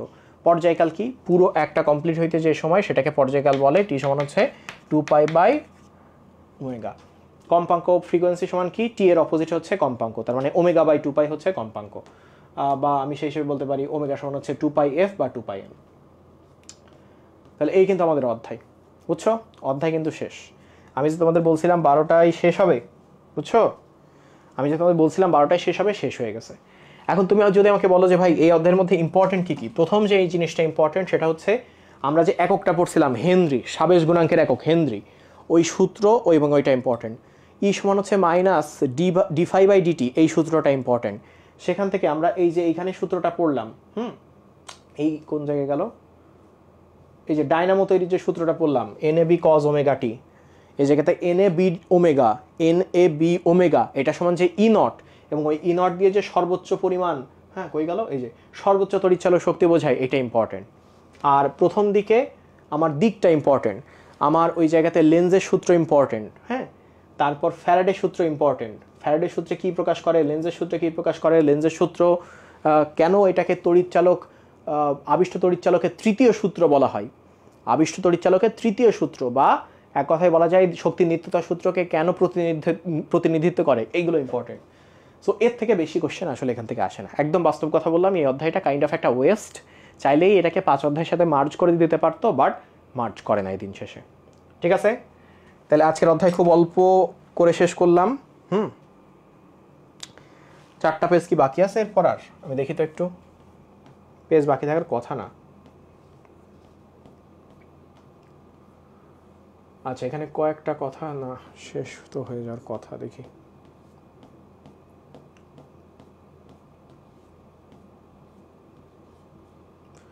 আচ্ছা হ্যাঁ, এই জিনিসটা ইম্পর্টেন্ট, অবশ্য এইটা খুবই ইম্পর্টেন্ট। 3টা জিনিসের মান, অবশ্য একটাই ম্যাথ, সো এই জিনিসটা তুমি হচ্ছে একবার করলেই পারবা। সেটা হচ্ছে এসি কারেন্টে 3 ধরনের মান আছে। এসি কারেন্টের কয় ধরনের মান আছে? 3 ধরনের, যেহেতু প্রতি মুহূর্তে কারেন্টের চেঞ্জ হয়, 3 ধরনের মান। একটাকে আমরা বলি গড় মান, আরটাকে বলি হচ্ছে শীর্ষ মান। হ্যাঁ, একটা হচ্ছে গড় মান, একটা হচ্ছে শীর্ষ মান। গড় মানের আরেকটা নাম আছে অবশ্য। যাই হোক, তো গড় মান এবং শীর্ষ মান এটা কীভাবে বের করা যায়? দেখো এখানে বলছে গড় মান সমান হচ্ছে 0.637 ইন্টু শীর্ষ মান। গড় মান মানে কত? 0.637 ইন্টু শীর্ষ মান। তার মানে গড় মান শীর্ষ মানের 63.7%। তাহলে নিশ্চয়ই শীর্ষ মান অনেক বেশি, নামই তো বোঝা যাচ্ছে শীর্ষ মান। তাহলে শীর্ষ মান গড় মানের কত পার্সেন্ট? 1.57 দিয়ে গুণ দেওয়া যায়, অর্থাৎ 157%। কত পার্সেন্ট বলো? 157%। তাহলে আমি এখানে একটা কথাই লিখতে পারি যে আমার শীর্ষ মান তার সাথে যদি আমি 0.637 গুণ দেই, তাহলে আমি গড় মান পাবো। কী পাবো বলো? গড় মান পাবো। এই একটা পড়লেই হচ্ছে, অথবা উল্টো করে আমি বলি গড় মান যেটা সেটার সাথে আমি 1.57 গুণ দিলে আমি শীর্ষ মান পাবো। কী পাবো বলো? শীর্ষ মান পাবো। ঠিক আছে, 1.57 গুণ দিলে আমি কী পাবো বলো? শীর্ষ মান পাবো। ওকে, তো এইবার আরেকটা মান হচ্ছে বর্গমূলীয় গড় মান, যেটা আমি বলি নাই। গড় মান, শীর্ষ মান, আর এটা হচ্ছে বর্গমূলীয় গড় মান। সো এই জিনিস, ওই দুইটা জিনিস তো শিখছো। একটা জিনিস দিয়ে মনে রাখবা, এখানে অনেকগুলো কথাবার্তা আছে, অনেক কিছু আছে। একটা সূত্র লিখে দেবো, একটা সূত্র ইম্পর্টেন্ট। সেটা হচ্ছে শীর্ষ মান সমান √2 ইন্টু বর্গমূলীয় গড় মান বা RMS মান সমান হচ্ছে π/2 ইন্টু গড় মান। এই সূত্রটা জানলেই 3টা একসাথে কোরিলেট করা যাচ্ছে। এখানে যে ঝামেলাটা করছে, কেউই অ্যাকচুয়ালি কোরিলেট করে নাই, বাট আমি কোরিলেট করে দিলাম। শীর্ষ মান যেটা, সেটা RMS বেগ বা বর্গমূলীয় গড় মানের √2 এর গুণফলের সমান, এবং শীর্ষ মানটাই আবার গড় মানের π/2 এর গুণফলের সমান। এখন যদি তোমাকে বলে গড় মান থেকে RMS মান বের করতে, তুমি কি করবা? তুমি বলবা π/2 গড় মান সমান হচ্ছে কি বলো? √2 আমার হচ্ছে RMS মান। ধরো RMS বের করতে বলছে, তখন তুমি কি বলবা? RMS সমান হচ্ছে π/2 ইন্টু 1/√2 ইন্টু গড় মান। ব্যাস, হয়ে গেল। তাহলে বোঝা গেছে কীভাবে অ্যাকচুয়ালি বের করতে হবে এই সূত্র থেকে পরস্পর ইন্টারচেঞ্জ করে। ওইটা তো আমরা পড়ছি যে শীর্ষ মান আমার গড় মানের সাথে যদি 1.57 গুণ দেওয়া হয় তাহলে পাওয়া যায়, আবার গড় মান শীর্ষ মানের সাথে 0.63 গুণ দিলে পাওয়া যায়। তারপর আমরা এই দুইটা পড়লাম, বুঝছো? ভুল যাবে এই জিনিস, এই একটা সূত্র দিয়ে বাকি সব মনে রাখা যায়। একটা সূত্র দিয়ে কি করা যায়? বাকি সব মনে রাখা যায়। ওকে, তো এই যে অর্ধচক্রের জন্য গড় মান আমরা পড়লাম, এই যে এখানে এই কথাগুলো লেখা আছে। এবার বলছে সমপ্রবাহ অপেক্ষা পরিবর্তী প্রবাহ বেশি বিপজ্জনক। কারণ কি? এসি কারেন্ট এবং ডিসি কারেন্ট একই ভোল্টেজে থাকলেও কেন বেশি বিপজ্জনক? কারণ এইটা মেডিকেল অ্যাডমিশন টেস্টে আসছে। সেটা কি? ধরো 220 ভোল্ট ডিসি ভোল্টেজ, এইটা 220 ভোল্টই থাকবে, এর কোনো চেঞ্জ হবে না। তাহলে এর কোনো কিন্তু বিপদ কম। কিন্তু এসি কারেন্টের ক্ষেত্রে 220 ভোল্ট এসি কারেন্ট, এই 220 ভোল্ট আকারেই যে থাকবে তার কোনো গ্যারান্টি নাই। কারণ এইটা কখনো যে কোনো মুহূর্তে, দেখো 220 গুণ √2, যেহেতু আমার এটা কি বলতো, যেহেতু আমার এটা RMS বেগ, RMS বেগের সাথে √2 গুণ দিলেই আমার শীর্ষ মান পাওয়া যায়।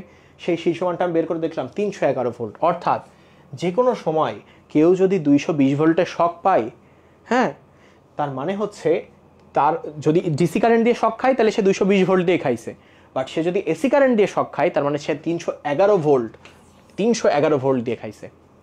তাহলে কোথায় 220 কোথায় 311, সেই কারণে এসি কারেন্ট যেটা সেটা বেশি কি বলো বিপজ্জনক। কারণ কি প্রতি মুহূর্তে চেঞ্জ হচ্ছে। এসি কারেন্টের ক্ষেত্রে দেখো এই যে সর্বোচ্চ পর্যায়ে পৌঁছাইছে 311, আবার এখানে পৌঁছাইলো, আবার সর্বনিম্ন পর্যায়ে পৌঁছাইছে 311। বুঝতে পারছো? তাহলে এটা হচ্ছে সেই শীর্ষ মান। এটা কি মান বলো? শীর্ষ মান। যদিও 220 ভোল্ট বলছি, বাট 220 ভোল্ট যেটা বলা হয় এটা হচ্ছে ওর আরএমএস মান। ওটার কি মান বলো? বর্গমূলীয় গড় মান। ওটা ওর বর্গমূলীয় গড় মান। ঠিক আছে? ওকে, ব্যাস। তাহলে সেই হিসেবে আরএমএস মানের আর কি কোনো নাম আছে? এই জায়গায় যে আরএমএস মানটা আছে, যে আপাত মান, তাহলে আমি কি পাইলাম? আপাত মান। তাহলে এই নামগুলো একটু লেখো, যে আরএমএস মান যেটা, বর্গমূলীয় গড় মান যেটা, সেটার অপর নাম হচ্ছে আপাত মান। আপাত মান, হ্যাঁ, বা এটার আরও নাম আছে প্রকৃত মান, কারণ এইটাই আমরা হিসাব করি। প্রকৃত মান। আরও আছে কার্যকর মান। কার্যকর মান কি বলো? কার্যকর মান। ব্যাস। আচ্ছা, এবার ঠিক আছে, যে আমরা বাসা বাড়িতে কত ভোল্ট দিই বলো তো? আমরা বাসা বাড়িতে কিন্তু 220 ভোল্ট দিই। বাসা বাড়িতে 220 ভোল্ট দিই। আচ্ছা, বাসা বাড়িতে যে বিদ্যুৎ দেওয়া হয় তার ফ্রিকোয়েন্সি কত? ফ্রিকোয়েন্সি হচ্ছে 50 হার্জ। ফ্রিকোয়েন্সি কত হার্জ বলো? 50 হার্জ। তার মানে তার পর্যায়কাল হচ্ছে 0.02 এত সেকেন্ড। ঠিক আছে? বাসাবাড়ির বিদ্যুতের হিসাবও দিয়ে দিলাম। ওকে,